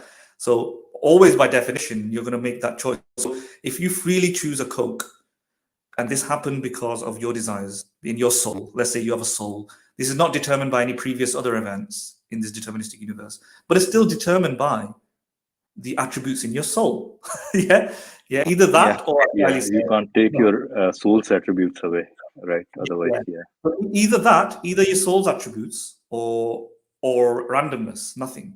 In each yeah, case, exactly. you don't get free will. It's randomness, it's not free will, because it's like the reason that you do something is because of a Mm. coin flip. Has no A connection conflict. between them. No On the connection. other hand, if it's because of some attributes, those attributes existed already within you without you choosing those attributes. You never had a chance to choose them. So if you have just an attribute there that makes you like coffee rather than tea, then you're going to choose coffee. If you have an attribute that makes you like killing people, then you're going to choose killing people over not killing people. Though you never pick those attributes, and you're bound by those attributes. If you try to pick those attributes, then there's going to be another set of attributes helping you pick those attributes. And if you try to pick those attributes, there's going to be another set of attributes. Yeah, You're always bound it's by yeah, it's an infinite regress pretty much in that case, exactly, right? yeah. Exactly. Yeah. So it seems as though there's going to always be some unchosen attributes determining your actions. And you don't need to imagine a physical deterministic universe all the way back to the Big Bang. Even a soul is subject to this determinism. You're determined by your soul, your personality, etc. Exactly. And I think that's the thing with words. But if you're determined by your personality, it's still your personality. But here's the thing: if you're just a personality and you never picked your personality, then you're just bound by whatever you are, and that's the Yeah, unfreeness of it. Yeah. If exactly. you, Then you don't believe in free will. yeah, yeah, yeah. If you're just this guy who is obsessively committed to committing crimes, then that's just what you are, and that yeah. So that's the issue. But anyway, Yeah, I think we should move on. We could Yeah, talk on this for hours and hours. Maybe yeah. maybe we will But I think but probably. I think it's good that we raised this point over here. It was a good question, and I think, but we did cover the gist of it. I think we have covered it to Yeah, some yeah, extent. definitely, definitely. It's an interesting question. Okay, And let's but move on. yeah, one more comment. This once again, we'll come back to the same. I'll come back to the same point that Mahadan mentioned. If you start to think about it, if intuition, as Mahadan said, using the word intuition, it doesn't mean anything, because once you start thinking about it, for me, for Mahadan, for you, for Philo, it's more intuitive to think that free will doesn't exist. So for us, it's intuition, if you want to use that word. Then for us, it's intuition to believe that there is no free will, rather it's a deterministic world. And for maybe for Subboor and Reece, it's for their it's they therefore feel more at ease, or their reasoning have led them to believe that they have free will. So intuition, using the word intuition to dismiss an argument, I think it doesn't make sense. It doesn't work, basically. It doesn't work. Yeah. All right, let's move on. Introduce new energy, or where has this flow of energy come from? And he kind of relies on that to say that there's no space for mental forces or mental effects. Yeah. There's no space for miracles or things like that, because they violate the conservation of energy. Right. That's kind of his quick throw-out card that he chucks in. And he essentially kind of ends that discussion to say that, look, science is moving in this way. We've got the conservation of energy. The causal closure principle is established. Yep. However, kind of coming in now to kind of discount or discredit all of this, we just can't accept that. Just putting it quite bluntly. Yeah. Reason being is, one, just because science has made certain developments doesn't mean it's going to make developments in other areas. Just because Descartes, who is the kind of, a lot of people consider him like the Western equivalent of Ghazali, and I mean, Ghazali's kind of mirrored in that way by Descartes and also by David Hume because of Kasb or occasionalism. So yeah, he's considered that, but the reason why they consider that is because of the dualism aspect and because of the whole skepticism stuff. Yeah. So the way that Descartes viewed the body and the mind was that he viewed the body as like a machine that was being operated by the mind. And naturally, that theory does have huge issues with the conservation of energy. That does violate it, because you're saying that the mind is now pumping out this energy like an engine into some mechanical body, which is problematic. So just because of Descartes' rendering and Descartes' failure to explain certain things, where he said that there was like an intermediary thing called like a spirit, he called them like spirit forces or spiritual energy that kind of linked the soul to the body. And he kind of had all of these wacky theories. Just because that was disproved by science does not mean our theologies are going to be disproved by science.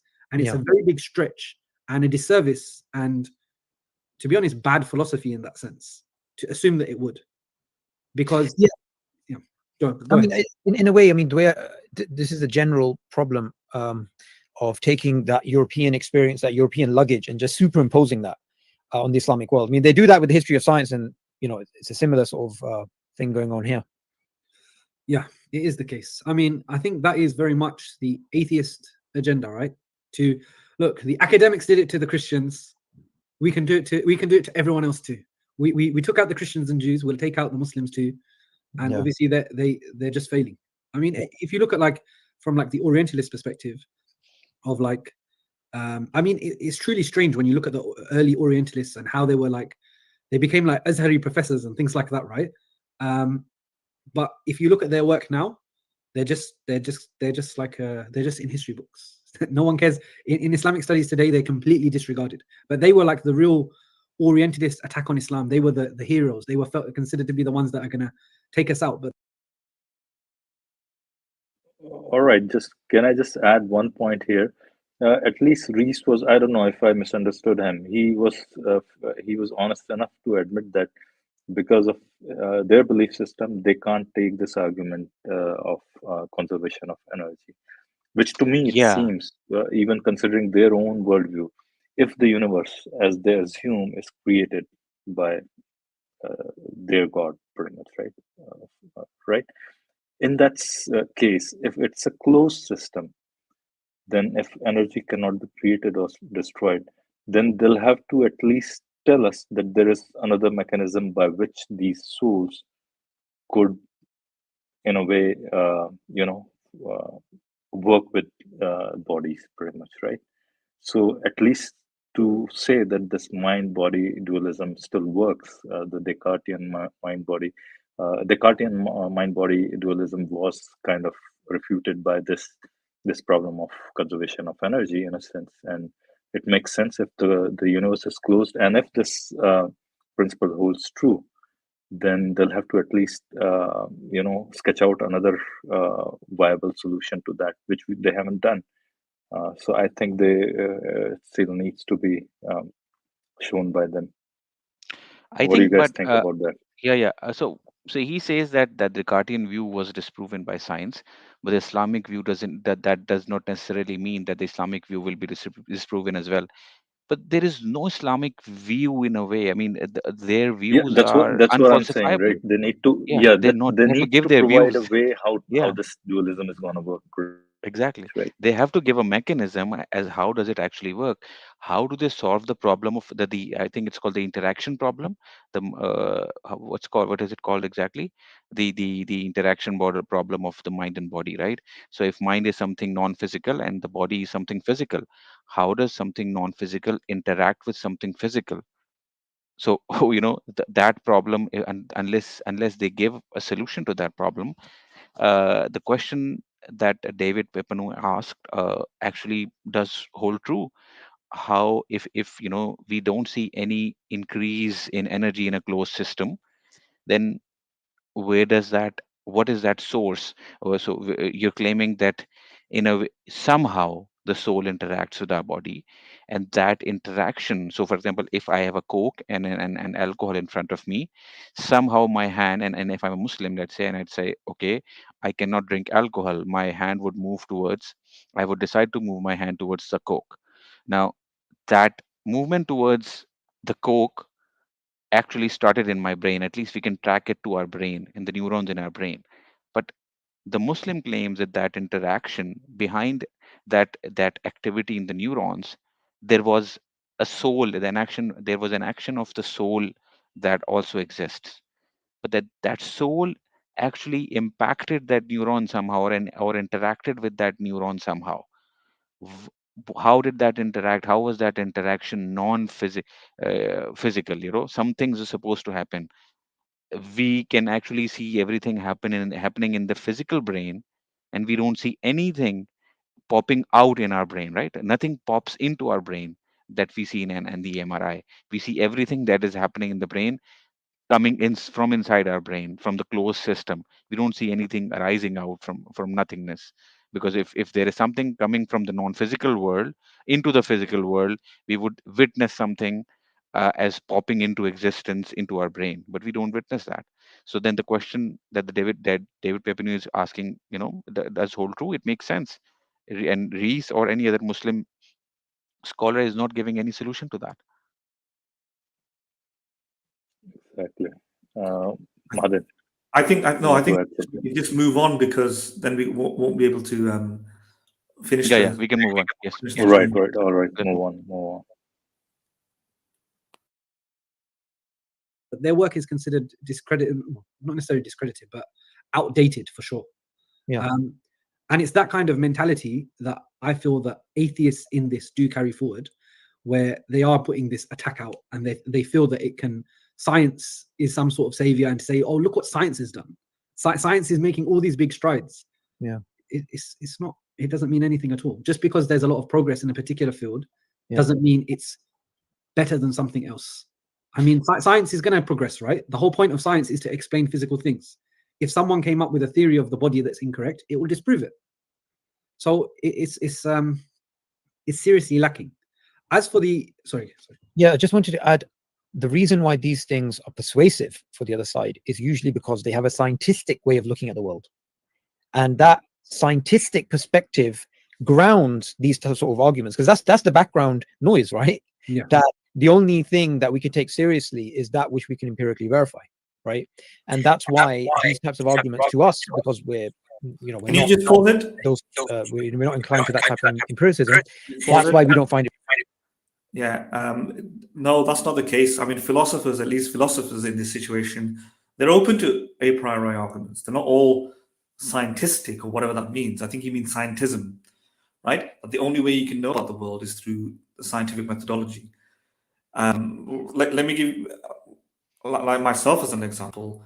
I'm not saying everything has to be known through empiricism. I'm okay with analytical thinking or a priori thinking, but the problem is there is no good a priori or non-empirical argument from pure concepts through pure philosophical armchair reasoning that also establishes the existence of the soul.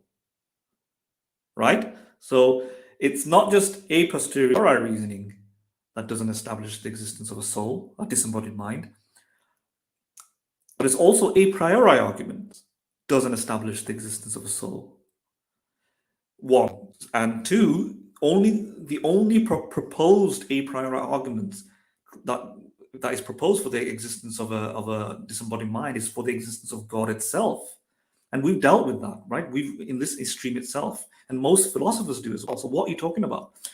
You know, most philosophers also treat stuff like, at least people like Graham Oppy and so on, most philosophers of religion, analytical philosophers, they don't necessarily discount, they put heavy emphasis on empiricism, because empiricism works most of the time for the types of claims they're talking about in the natural world. But they don't bat away or shy away from assessing the merits of, let's say, the ontological argument, the moral argument for the existence of God, and or the contingency argument, right?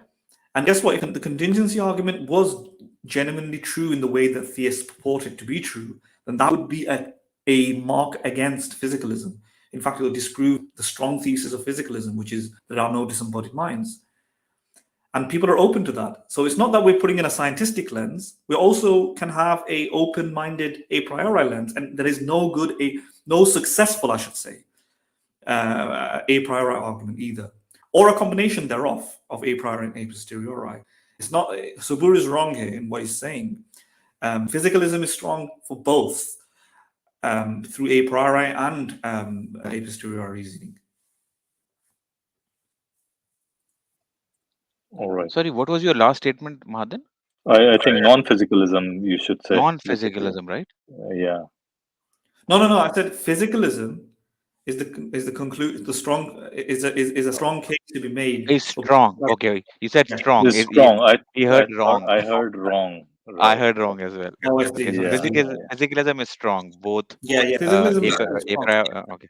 Yeah. It's strong. Okay. Sorry.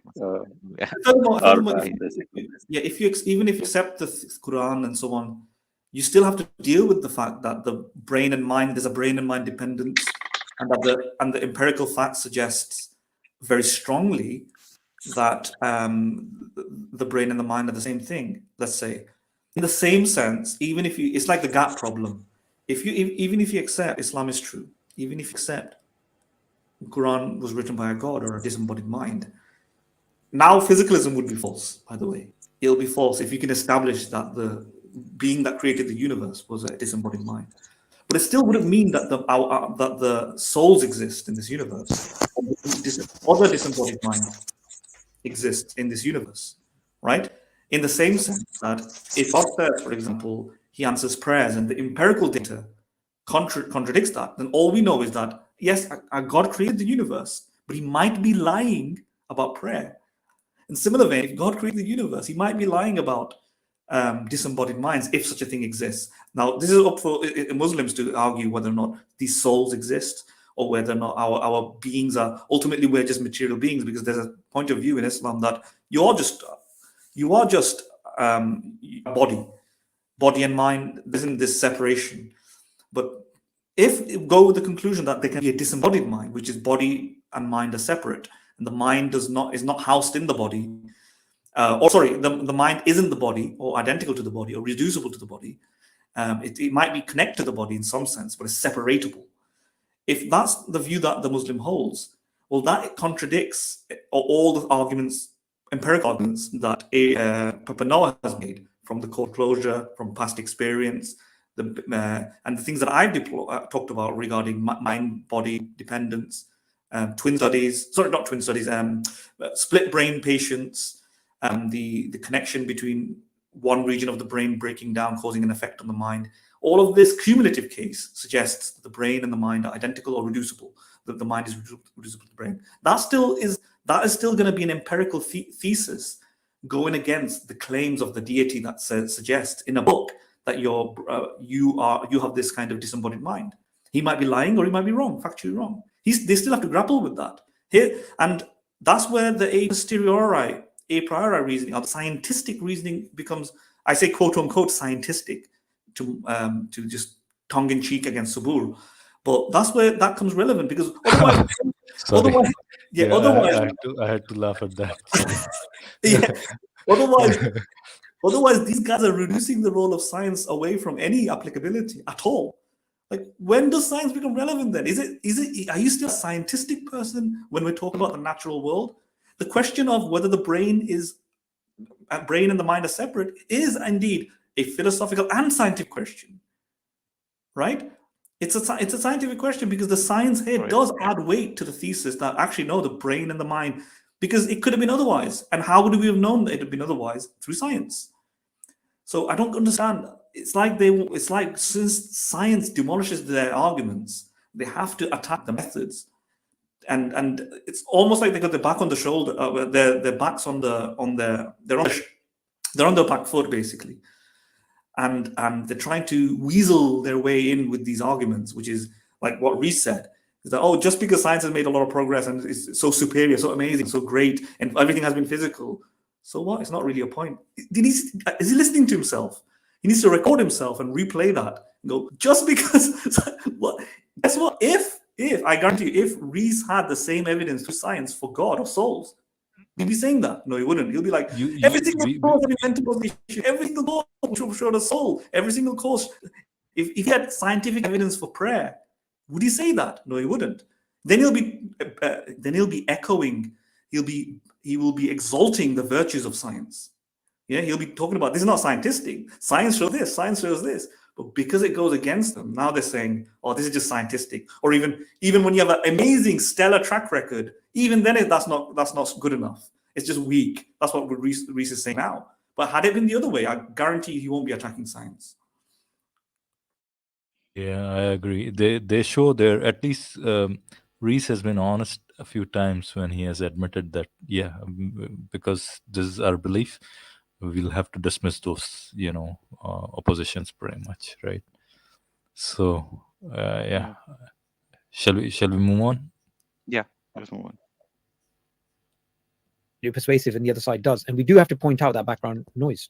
Do you think it's kind of like a nominalism got on steroids? Philo, why can we see the chat on the screen? We can see your whole window. What's happening? Okay. So you were looking. Is it good now?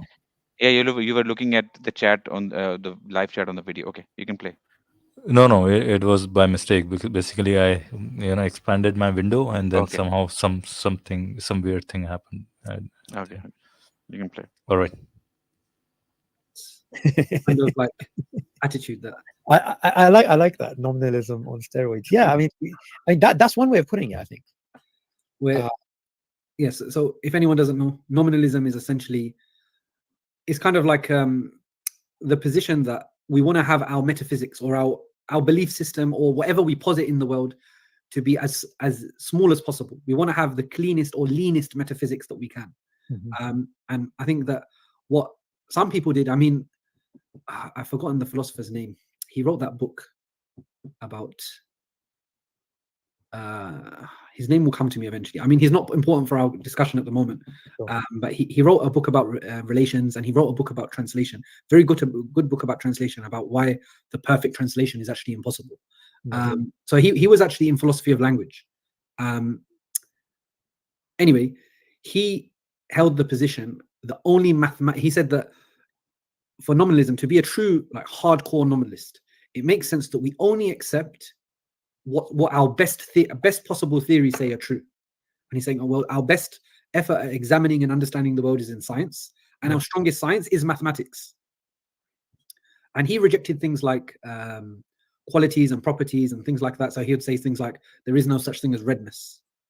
But what's interesting is, because he was so hardcore on his theory, he ended up developing the idea that sets were real entities. So he kind of went into a full circle that because of his absolute belief in mathematics, he had to essentially become a sort of Platonist and assert that there are real sets that exist in the world. So he kind of went full circle.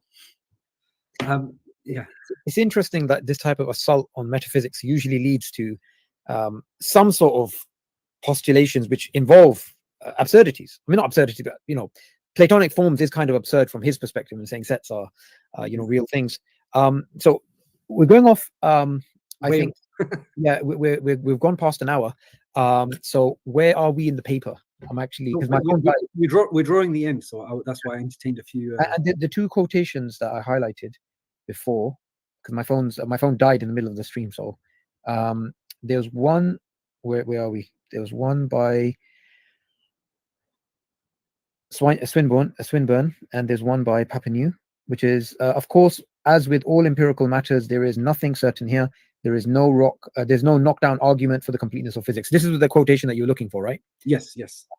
So he's essentially saying, look, there is no argument for this. It's not so clear that you can't not reject this. Yeah. So he is saying that, look, this is very much a stretch. This is very much something that is that philosopher I was thinking about is Quine.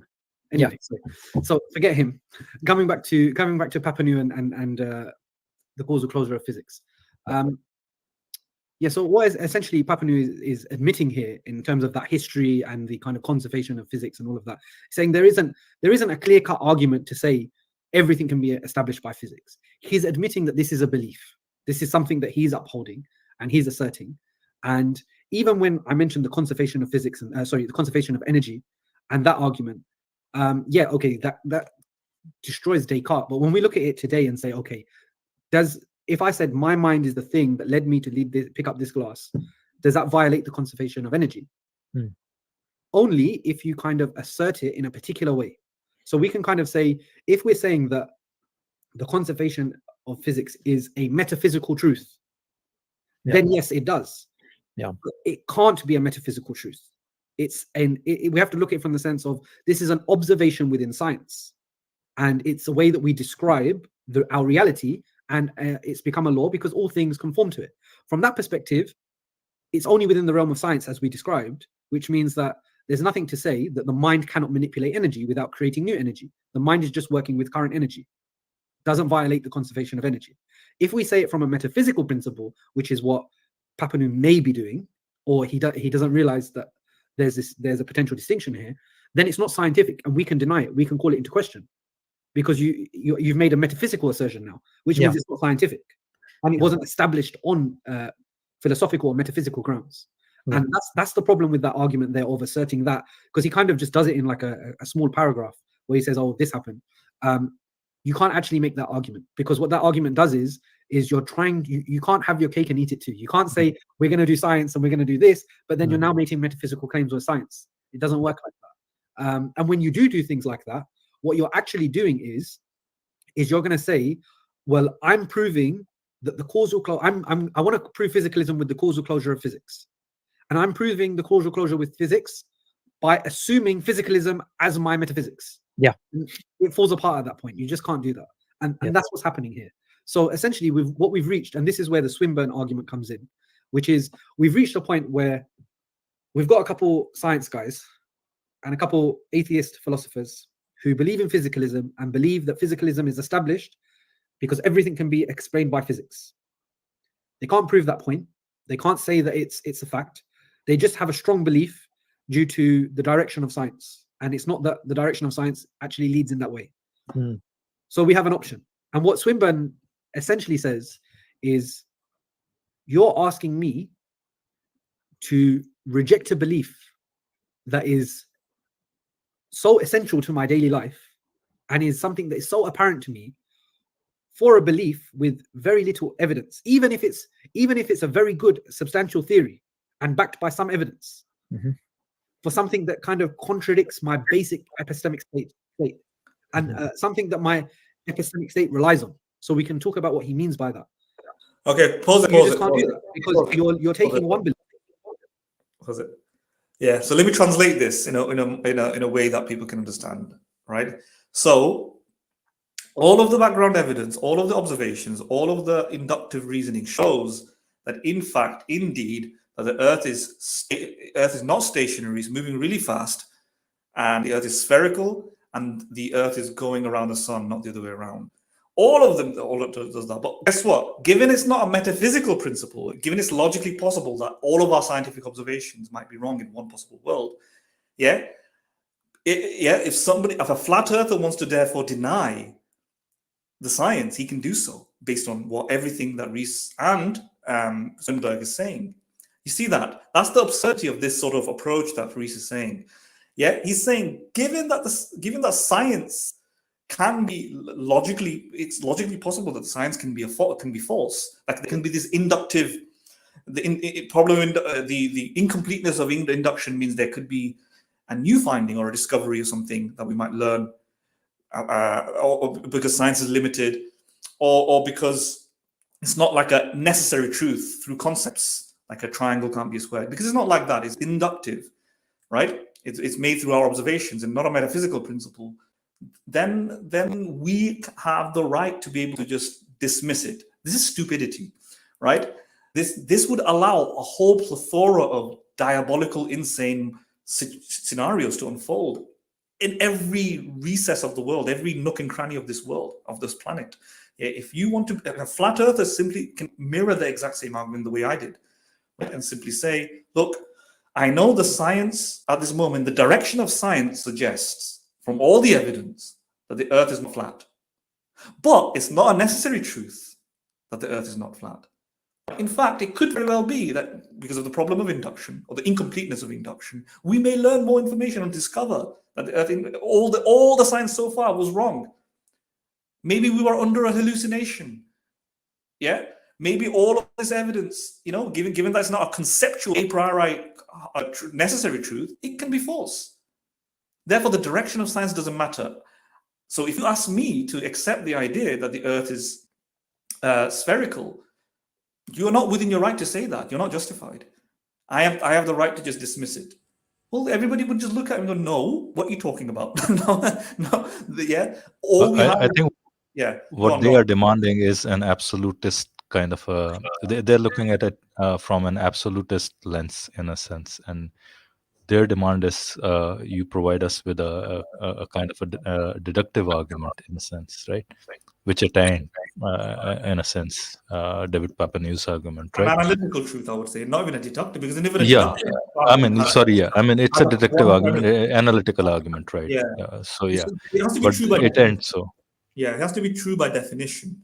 But it's true by definition. Even the existence of God isn't really true by definition, right? Even in that, they have to use the existence of Islam isn't true by definition. Sorry, the truth of Islam isn't true by definition, right? Right. You arrive through inductive reasoning, basically. So you step there.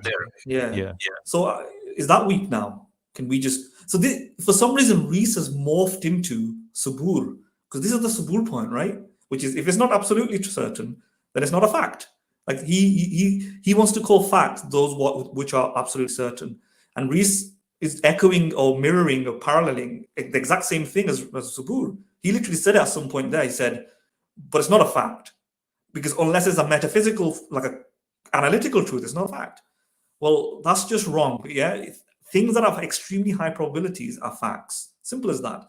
Is Subboor a human being? Is that a fact? Is that not a fact anymore? Is Subboor a man? Is he a male? That's not a fact anymore. Does Subboor have 2 eyes? These are not facts, right? These are... What are these? So unless you show me a physical principle that shows that Subboor is a male, it's not a fact. It's just... Why are you making Subboor your bunny for the stream tonight?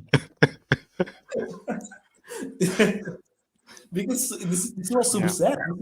This is Subboor's argument. It wasn't Subboor's arguments. I won't prioritize him. That's what he says. Absolute fact is that which is 100% certain. But that means nothing is an absolute fact, including the fact that Subboor is a male. Subboor has, a beard. All of this, anything. You speak of anything, almost anything. Subboor Subboor is a human, he's a mammal. None of these are facts. None of these are facts. Because it's not absolutely certain. And the problem is that the kind of skepticism that they're exercising in this regard, they never expect this. I mean, when you approach them with some sort of questions, or even if you show that you are an agnostic. So I actually went to, I think it was Hamza's den once, and I was talking to them, and Sabur was on the channel as well. And You're not sincere. You're not sincere. no, it's not about that. It was like the question, or the line of question, and it was first time for me to approach their group, right? So they just took me completely off the track of where I was going to take them, or what what was my question that I came to ask on the stream. And their line went to about, why are you so skeptic, and if you were exercising this much skepticism, then how do you know anything at all? How do you know that this doesn't he was questioning, like, how do you know that the tree growing outside is actually the cause of you growing up? And he was like, he started asking me such questions that some that if you don't believe in that, or you're exercising such skepticism, then you wouldn't know anything at all. Then you would not know anything. You'll become what you'd call a solipsist. And you see, when it comes to them, and when it's when they are put in a corner uh, because of such scientific studies, they immediately then come up with this. Well, this doesn't necessarily disproves our case, because even if the entire scientific case is pointing towards pointing to the opposite side, and Islam stands on the opposite side, uh, until and unless you prove that whatever is empirically proved is absolutely true, which it of course can never actually prove, because the problem of induction, then you can never disprove what Islam says, and therefore Islam holds true, and you're not able to disprove it. So the kind of skepticism that they're exercising over here, they actually mock it when the other side actually exercises even a little bit of skepticism. Right. Inconsistencies basically in their Consistency is the problem. Yes. standards, pretty much, right? The standards that they demand, pretty much, in a sense. They demand, yes. Yeah, I think we should quickly move on. I think time is of the essence. Right. Of the essence, yes. Belief and leading to a contradictory one. So have we? You Sorry, can't Madan have your kind and of Philo, have we dealt with the primary arguments? I think there is one more argument to be had, that Libet experiment, right? Is that so, Madan? Not just that, the Libet experiment and the idea of does the acceptance of physicalism mean that we can't Rationality, have how do you act rationally, right? Should we jump to it? Do you have the timestamps for that, Philo? Because I think we'll have to listen to check. I'll have to check. To probably, where the I don't think we can afford to listen to, I guess, around 20 more minutes of this video, or can we? If you want to let's see complete what it is today. okay, let me try to jump on to that point.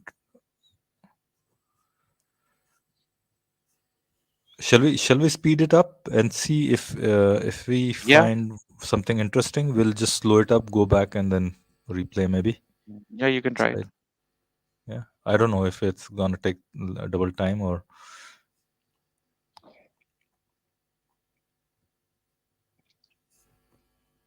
Your foundational premises cannot then lead to a contradictory premises such that you negate your foundation, is essentially the argument. And what he kind of says here is, and he kind of gives an interesting kind of example. It's not in my paper because I had a word count, but essentially what he does is he says that, okay, let's just assume that my mental states are caused by physical things and it's just brain firings. Yeah. Why should I trust my own mind? What if my brain misfired? Because neurons can misfire, things can go wrong. What if my brain misfired? What if the theory that I've just created about physicalism and the causal closure of physics and all of those things were based on a misfiring? And I can't rely on my consciousness and my ability to follow logic and deduce things. I have to rely on the science and the facts. I can't do that now because I can't trust my own mind. Because there could be issues. And then what he basically says is the only way a person can genuinely, without any doubt, trust their mind now, if physicalism is true, is if they held the entirety of physics in their mind at one time and did all the calculations there and then. Because he's saying you can't trust someone else. Like if you can't rely on someone else's calculations, because how do you know that something else went wrong? And you can't trust the people that verified it, because these are all things that are being transmitted, and they're being transmitted in a way that the way that they transmit them is via a false consciousness that we don't know is not corruptible. Now, I think the example is a bit silly, right? It goes a bit out there, but the point that he's making, I don't think is silly, which is the consequences of this is that, one, you essentially have an assumption trying to prove another assumption, and that's fine. We can kind of make jumps. That's fine. That's not the problem. But I have something here in front of me which is not problematic. That my mind, my consciousness, informs my decisions, informs my thinking. I rely on notes that I've left myself based upon a consciousness. Then I rely on your consciousness when you tell me things. I rely on other things. I'm relying on that, and I trust that. I believe that that's epistemically sound. That, for me to now reject that and say, well, actually, right now, me speaking is not my mind. It's not me thinking. That the mistakes that I've made in my speech today whilst we're on here, or my mispronouncing of words, that's not because I'm thinking and talking at the same time. That's just because there's some firing going on, or issues like that. Yeah. And I think that's a problem. That's what Swinburne's problem is here. That you're asking me to deny something which is actually really a very good, sound explanation for why my body does certain things, for something that has not very nice consequences, which seems in your face against what is apparent, and you don't have clear-cut evidence. Yeah. I mean, if someone it's different if it was established and there was a clear fact, and we're trying to debate it and say perhaps this evidence can be explained another way. That's a different ballgame. We're not having that. We're debating you on something that you can't even prove. Yeah. And that's kind of Swinburne's argument there. And I think that there's also other issues, right? So like in Libet's experiments, where what he found was, yes, it's true that when let's just pause it before the brain activity, yeah, he would ask people to do certain actions, like press a button or something like that. Yeah, I'm just saying before he talks about Libet, let's treat those as two different issues, like Libet and the idea that you can't have knowledge if you have, So let's just right. Yeah, those are the two different arguments, right? Yeah. Well, let me address that. So what his argument there is very similar and has the same holes, problems as the very well-known argument made by Alvin Plantinga, in the sense that if you are just a physical mind subjected to an evolutionary process, then there is an issue that if you are, and I think Rustam, by the way, he might be interested in this, because I remember reading an email that he sent by Daniel or Donald Hoffman, and Hoffman makes a similar point that how do we it could be that reality is a simulation, and it could be that our conscious states are not detecting an actual, is not reflective or representative of the actual world. Our consciousness is projecting like a hallucination, a simulation, and therefore it could very well be that we are not grasping the reality. I think Rustam Shah very coincidentally just appeared on the stream right around the time when we are discussing something that he is interested in. Anyway, I find that a bit spooky. Whatever the case, the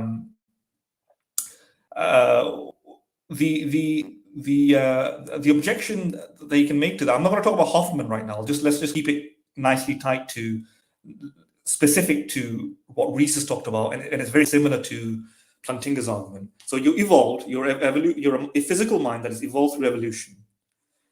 Now, there is Plantinga goes, there's no necessary connection between truth and survival. No necessary connection. And in fact, he lists out the very many different possible mental states that can accompany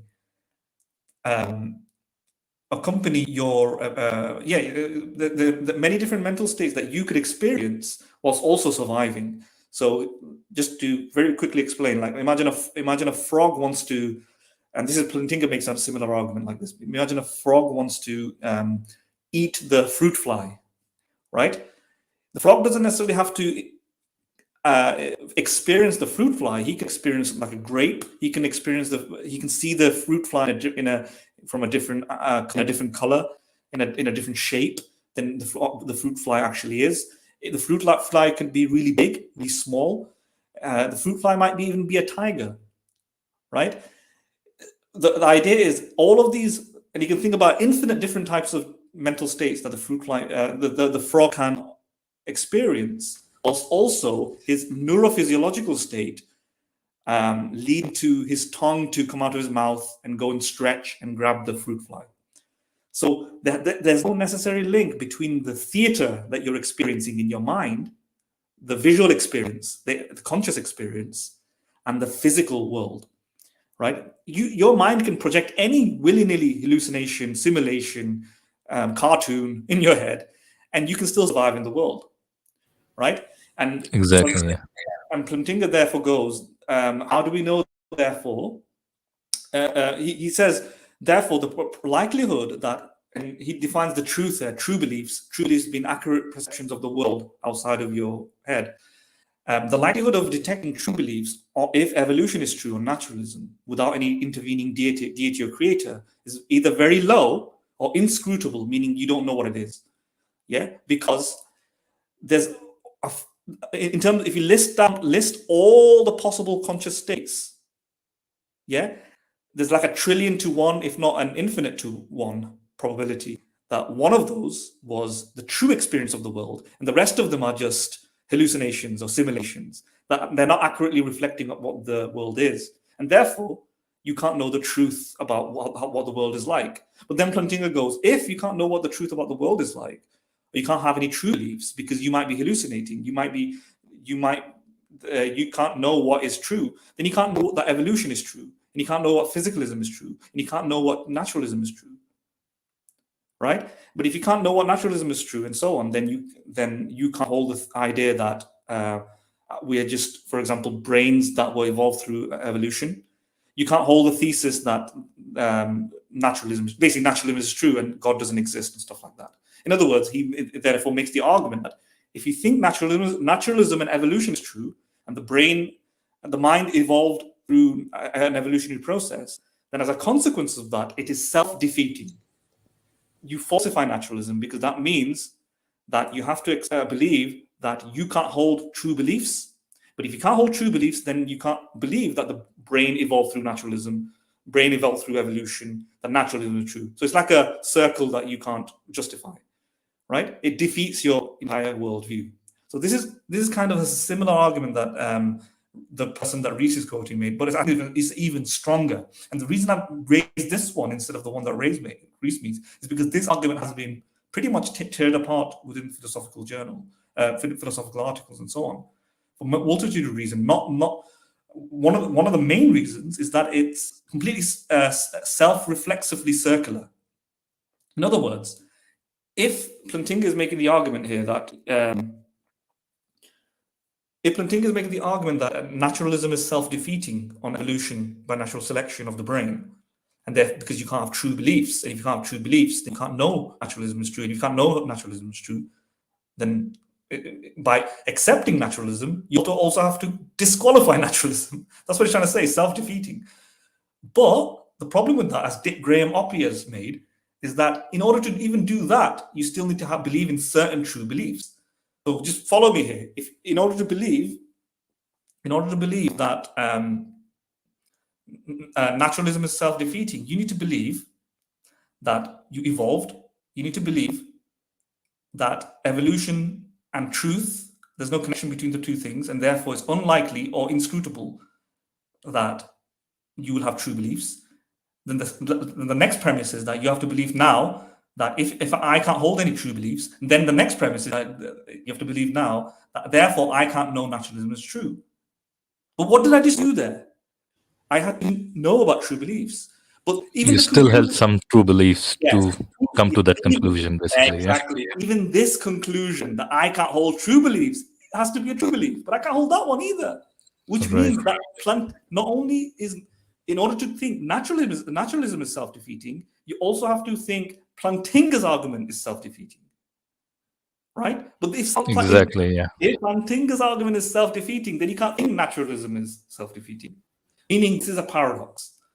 And many centuries ago, Descartes made the same point, and the same point bludgeons Plantinga's argument.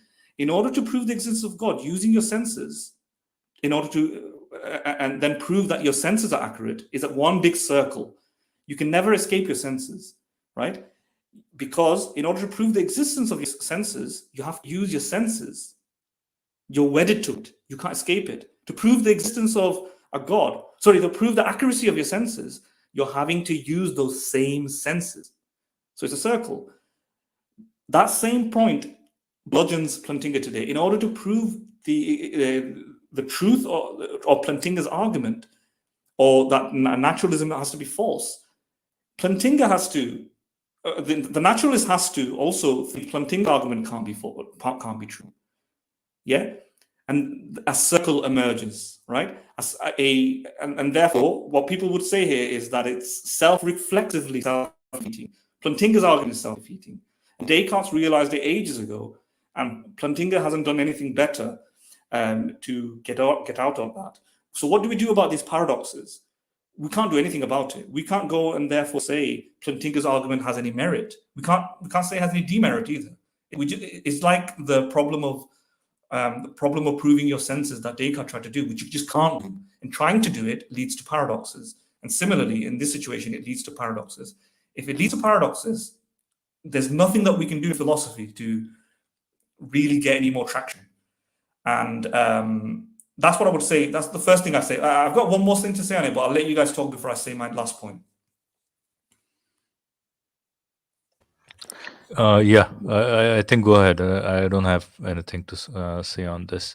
Only very small point I'll make, and which is probably hopefully not going to derail the whole thing, is that there is most of these Dawa guys, basically, including I'm not quite sure if that includes Subboor, by the way, but they make a much weaker version of this. You can't trust your rational faculties argument, pretty much, right? Yeah. I'm not going to go into detail on that, but just wanted to, make sure that people hear that the one that Plantinga poses is much stronger version, pretty much, right?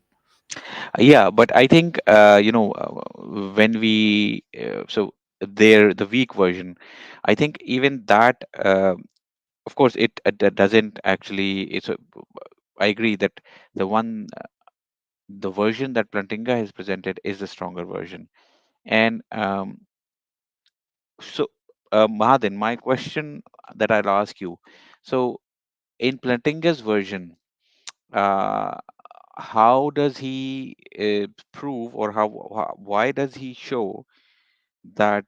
Can you just repeat that part, that we cannot have, that true knowledge cannot, or is true, is absolutely inconsistent with materialism or physical, or a physical world. It Yeah, cannot exist. yeah. It's either, he says it's either unlikely or not known to be how the odds are not known. So we can Exactly. So either we don't know whether or not our minds detect a true reality and we can know true beliefs, or it's highly unlikely that our minds are it's detecting a true reality. In other words, we might right, be in a matrix type of hallucination, right? right, We might be imagining a tree, we might be imagining a person, a dog, a cat, but the real world looks completely different. And the reason he says that is that if evolution is true, then there doesn't have to be a connection between truth and what you're experiencing, right? There doesn't have your experiences does not have to correspond to the actual world.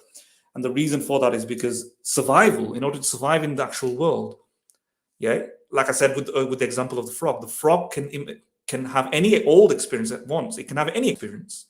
Yeah, he doesn't need to directly experience and apprehend. Hallucination is not a right word. I'm just using it as a colloquialism. exactly. But yeah, I'm but just saying just to illusion, yeah, or not the reality. Yeah, not a the reality. reality, Yeah, reality. But I yeah. think a very big assumption over here. Mayan, can you mute? Can you mute? I'm good. So I think a very big assumption, and correct me if I'm wrong, a very big assumption over here is, and this is a problem with the version that the IRA guys also present, is claiming that survival has nothing to do with being able to truly, or actually accurately perceiving the world around you, or at least having a true perception, or at least a very or a closer to truth perception, minimal in the or a sense. minimal, yeah, at least to some extent, having a true perception. If it's not absolutely true, but having true or a very close perception of reality does not have any correlation with survival. That is a very big assumption that this whole argument has. And I think this assumption has no basis at all. On what basis would you claim that survival does not in any way depends on us being able to perceive the world around us, uh, at least to some level of precision, if not absolutely, if it not absolute precision, but at least to some level of precision? Would you agree that Yeah, this assumption has no basis at all? And in yeah, that fact, we have evidence to the opposite, right? Or at least we can, even if we don't have, even if we don't consider empirical evidence, we can actually have deductive reasons to understand that why we would need a closer to true perception of the world around us to be able to survive, or to have a to have an advantage in survival.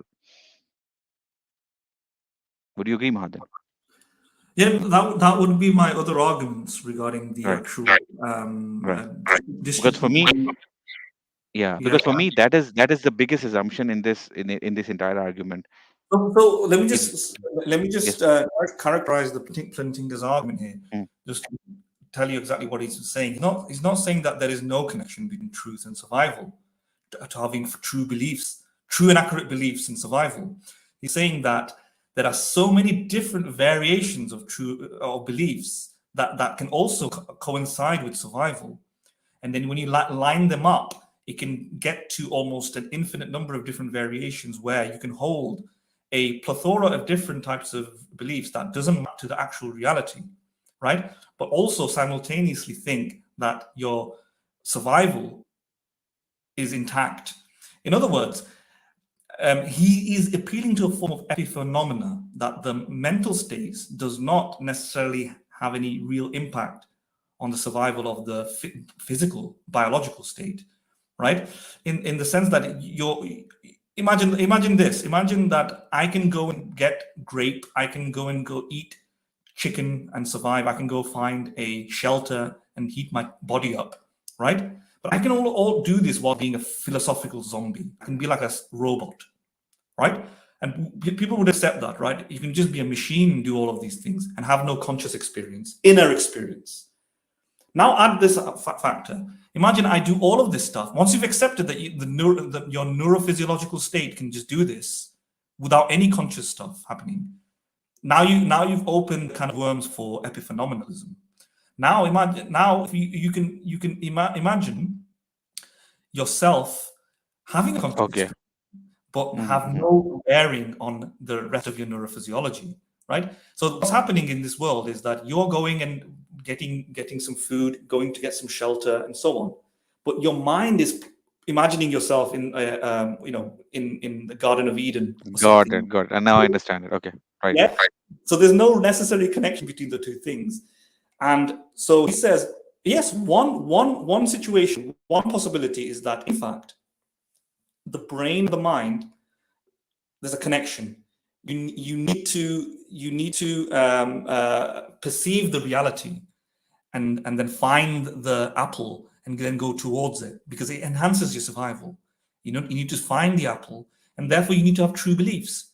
You need to know where the apple is. If apple is on the right, the brain has to create a psychological experience where you go, oh, the apple is on the right, and I go that way.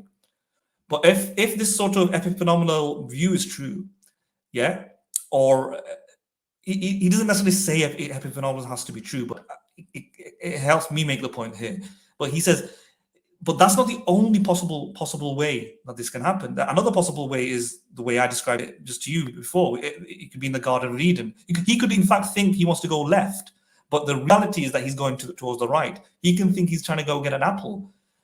He might think that he's trying to go and get a banana, but in reality he's going to go get an apple. That's another state. And then Plantinga says you can think of an infinite set of states like this. Now, one or more of them might be accurate or highly accurate, but many of them, most of them are inaccurate. And he therefore says it's very unlikely then so imagine you sit there thinking about the trillion different experiences that you might be having, and only one of them is one possible world where you are accurately mapping the reality. Your experience actually accurately maps the reality of the world. You have true beliefs, but that's 1 in trillion, and therefore he thinks, given it's just a 1 in trillion chance, then it's highly improbable that we have evolved to have true beliefs, because every other conscious experience that is not true could have been compatible with your survival. That's kind of that's the strong version of his argument. And he says, yeah, and given that we don't know whether there's a trillion possibilities, it could be highly high, extremely high. Therefore, it's unscrutable. But so it's either very low or unscrutable. I think he says it. I think I'm reading something there on this page saying a very similar thing. But I put it up on the screen. It's called EON, I think, right? EAN, right? Evolutionary argument against naturalism, right? So yes, yeah. But right. So it's just like, if I could imagine it, it's like me sitting in a robot's body, and everything is being done by the robot, while I am enjoying sitting in the robot's head, and let's say I'm enjoying a movie, and the movie that I'm watching has nothing to do with what's happening outside and what the robot body is actually doing. Exactly. Okay. Yeah, got it. Now I understand. All right. Let's move on. Well, move on with this. I think we need to debunk this, right? Yeah. Sorry. Yes. Madin wanted to raise a point against it. Make such a strong point for Plantinga. Okay. Yeah, I think we just proved Ian, right? Yeah. Evolutionary argument against one argument. So is Plantinga actually trying to present or prove that therefore, what is Plantinga trying to prove by this? Is he saying that therefore God must exist, a mind independent of all this, or everything must have been caused by God in order to be able to actually believe that whatever we believe is actually true? Is that what he's trying to prove? No. Plantinga is What trying does to he show actually that prove with this? if you accept evolution is true, and naturalism is true, that there is no God. In this very highly tailored version, he's describing naturalism as no God. Okay, so whatever, let's just go with it. If evolution is true, then we can't have true beliefs, basically. And if you can't have true beliefs, you can't know that naturalism is true or that evolution is true. And therefore, it's self-defeating. Yes? So he's trying to say that the naturalist, when he's committed to evolution, defeats his own commitments to evolution and naturalism, because it means that he has to conclude that you can't have true beliefs. But if you can't have true beliefs, then you can't know that naturalism is true and evolution is true. But the first point that I made is that the naturalist doesn't have to accept that, because the naturalist can point out that even that is a truth. Conclude, he has to perform some reasoning, but he can't even know the truth of Plantinga's argument as a result. And if you can't know the truth of Plantinga's argument, we can't have true beliefs. That means we can't know anything. So that might lead to a paradox where you might say you can't know anything, but then you can know some things, and therefore there's some paradox there. If there's a contradiction there in your thinking, then you can't really. Then the arguments, the Plantinga's argument defeats itself. You see what I'm saying?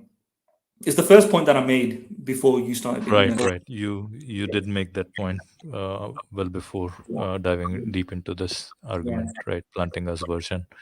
Yeah. All right. I'm not sure Kylie knows what I'm saying, though. Kylie? I'm here. Yeah, I can understand. All right. Do you want me to just repeat it again? Or should I not just do that? No, I think it's clear to me now. So, yeah, I think you can now. you wanted to raise a point against it, right? So I think I have a very clear picture as to what the argument is now. Yeah, because if you can't have, or if you conclude you can't have true beliefs, right? That is a true belief. No, right. I totally understand that. Yeah, but you have to conclude that you can't have true beliefs. Then you can't conclude you can't have true beliefs. See that? Right. So it undercuts the argument entirely. Undercuts the argument. Exactly. Yeah. So that's one of the big things I would say. That's what Graham Oppie put forwards. The other things that I would say is that Plantinga's wrong. He doesn't know the probability distribution of the link between truth and survival. So although you can conceive of these fantastical situations where there is no link between survival and true beliefs, in fact, we don't know the evolutionary pressures that may have made it very likely that distribution. So he says there's a 1 in trillion or inscrutable. It could be there was a 50% chance or 90% chance that there would be a link between your conscious state and true beliefs, because unless and until we know the probability distribution. In the same sense, right? In the same sense, we can think of all these imaginary potentialities of how sodium chloride could have not, how sodium and chloride may have reacted differently. It was possible that it might have been it might, and you could have still had salt. Yeah, you could have still have salt. Let's say you could have imagine very many different types of biochemical possibilities. Well, sodium could have been different. The chloride could have been different. In fact, it could have been fluoride. It could have been iron. Yeah, and you could have still had the effect of salt. When I say salt, the properties of salt. Yeah, all the properties of salt in its crystalline structure, when it dissolves in water and then you taste it and so on, how it affects the nervous system, could have been the case, whilst sodium chloride was completely different in its chemical structure. Because I can imagine all these other alternative possibilities where sodium structure, it's not even sodium chloride, it's like it's potassium oxide, let's say. But none of those are physically possible, right? All of those are not the real. It's not the real probability distribution. These are theoretical possibilities, but they're not actual possibilities.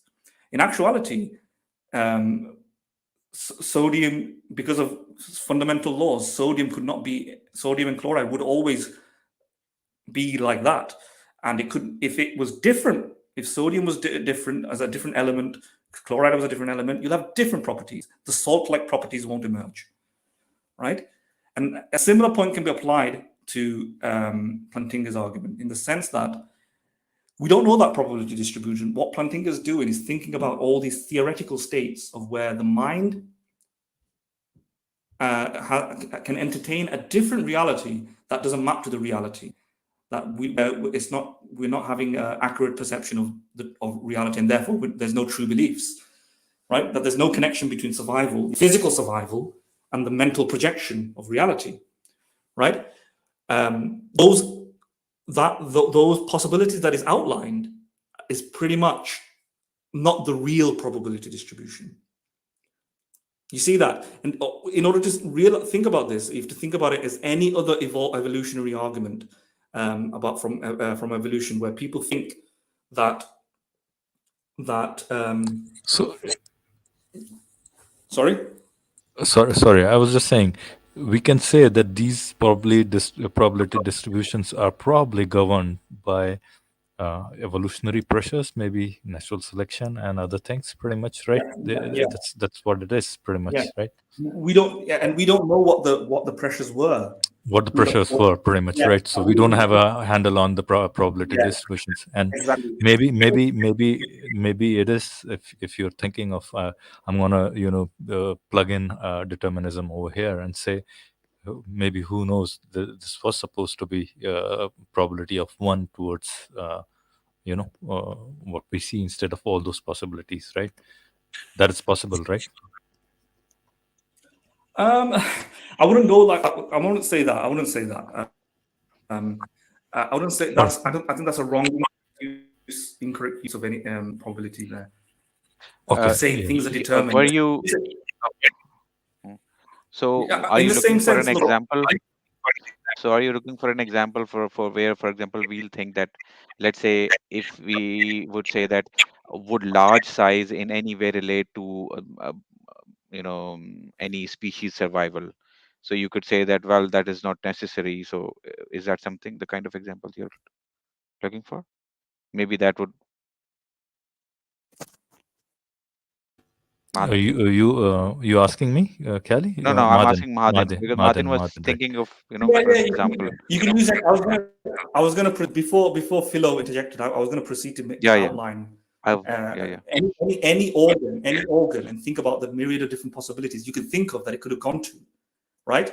And so the wing could have been this way, the wing could have been that way, the bird didn't have to fly, when in reality there were natural constraints and selective pressures that made it so that the wings had to be in that particular way. And when you learn about those pressures, then you learn that in fact actually couldn't have been any other way. The trajectory that evolution took was because it was more efficient to go down that direction.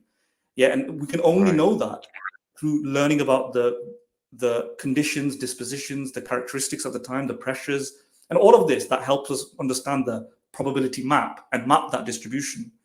We don't know that about, particularly for the brain, but we know about it for some things, for some organs, especially those experimental, especially for like insects and bacteria that we have in the lab, and that we have mapped the probability, to some extent, the probability distribution, right?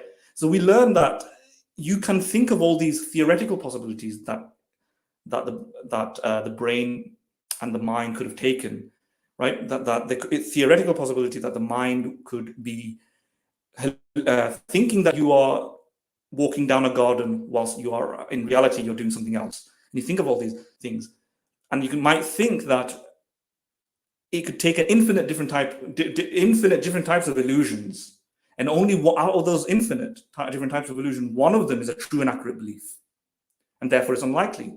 That is what I'm trying to say, that is not the real probability distribution. That is just, Plantinga is just imagining things out of thin air. Just in the same sense, you might think that the wings could have been this way, it could have went that way, yeah, possibly it could have gone that way, the eye didn't have to evolve, maybe there's no connection between eyesight and sharp, or hearing and sharp, you could have gone through all of that. But in reality, there was an evolutionary pressure that filtered out that type of feature. Now, how likely was that evolutionary pressure to filter out that sort of feature? We don't really know, but that's because we don't have the probability distribution. It could very well be that the probability distribution was such that it was more than 40% likely, or 20% likely, or 10% likely, or 60% likely. And once we have that information, then we can say, in fact, the likelihood that your beliefs will correlate with an actual reality is low or high. We don't have that, basically. Yeah. Agreed. Right. I think, Totally agree. I just went a little too ahead and said, okay, it could be one. The probability could be one, but Yeah, I you don't mean, have I to go see. that far. Yes. Yeah, I think we all agree on that point, basically. Yeah. All right, let's move on to the last and final part of it, maybe, and then we'll open the stream. I think Rustam Bhai wants to join, so maybe. Let me just say something. I may need to go right now. I mean, if Oh, Madan, your voice is breaking. So you probably already said it. You want to, may have to go, right? you guys, I think you can leave, is that and all then right? Kali and yeah, sure. Yeah. And if Kali wants to talk to you, oh, sorry, I'm saying Kali. Rustam wants to talk to you. Tough luck, bro. Tough luck. But he can join in and maybe have a chat with Yes, it would have been good. Kali and myself for a bit. All right, let's move on then. If Rustam wants to talk, we can. Yeah, it'll have to be next time. But for now, I do need to go. It's 10 o'clock in my MC. Sure. Yeah. Right. All right. So I wish you guys a farewell now, and hopefully it's a digestible conversation that we've had. But the 2 points, I think the Plantinga point is the hardest one. It's the one that's befuddled a lot of philosophers in the modern age. Yeah. But at the same time, it's been attacked so severely that it's no longer considered a terrifying problem. My first point really attacks it. The second one is basically an argument from not knowing the probability distribution is the same argument that you make for basically Plantinga's argument can be boiled down to an objection. It's the same type of objection intelligent design theorists make, which is the likelihood of an eye forming is low, right?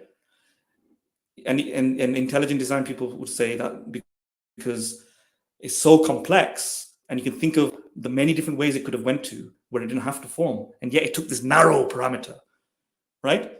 But the same problems with that apply now in the context of brains, the connection between brains and minds and true beliefs. The same problems. And then it makes more sense, I think.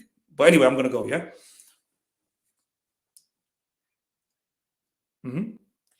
Okay, Madan. All right. All right. See you later. Bye-bye. All right, Madan. I think we decided not to. I don't know what the Libet experiment talks were, conversations were here. I think we are not going to address those, right? Okay. All right. See you later from me, though. I do really need to go. Yeah. Okay. All right. Bye-bye. Bye-bye. Okay, bye, Madan.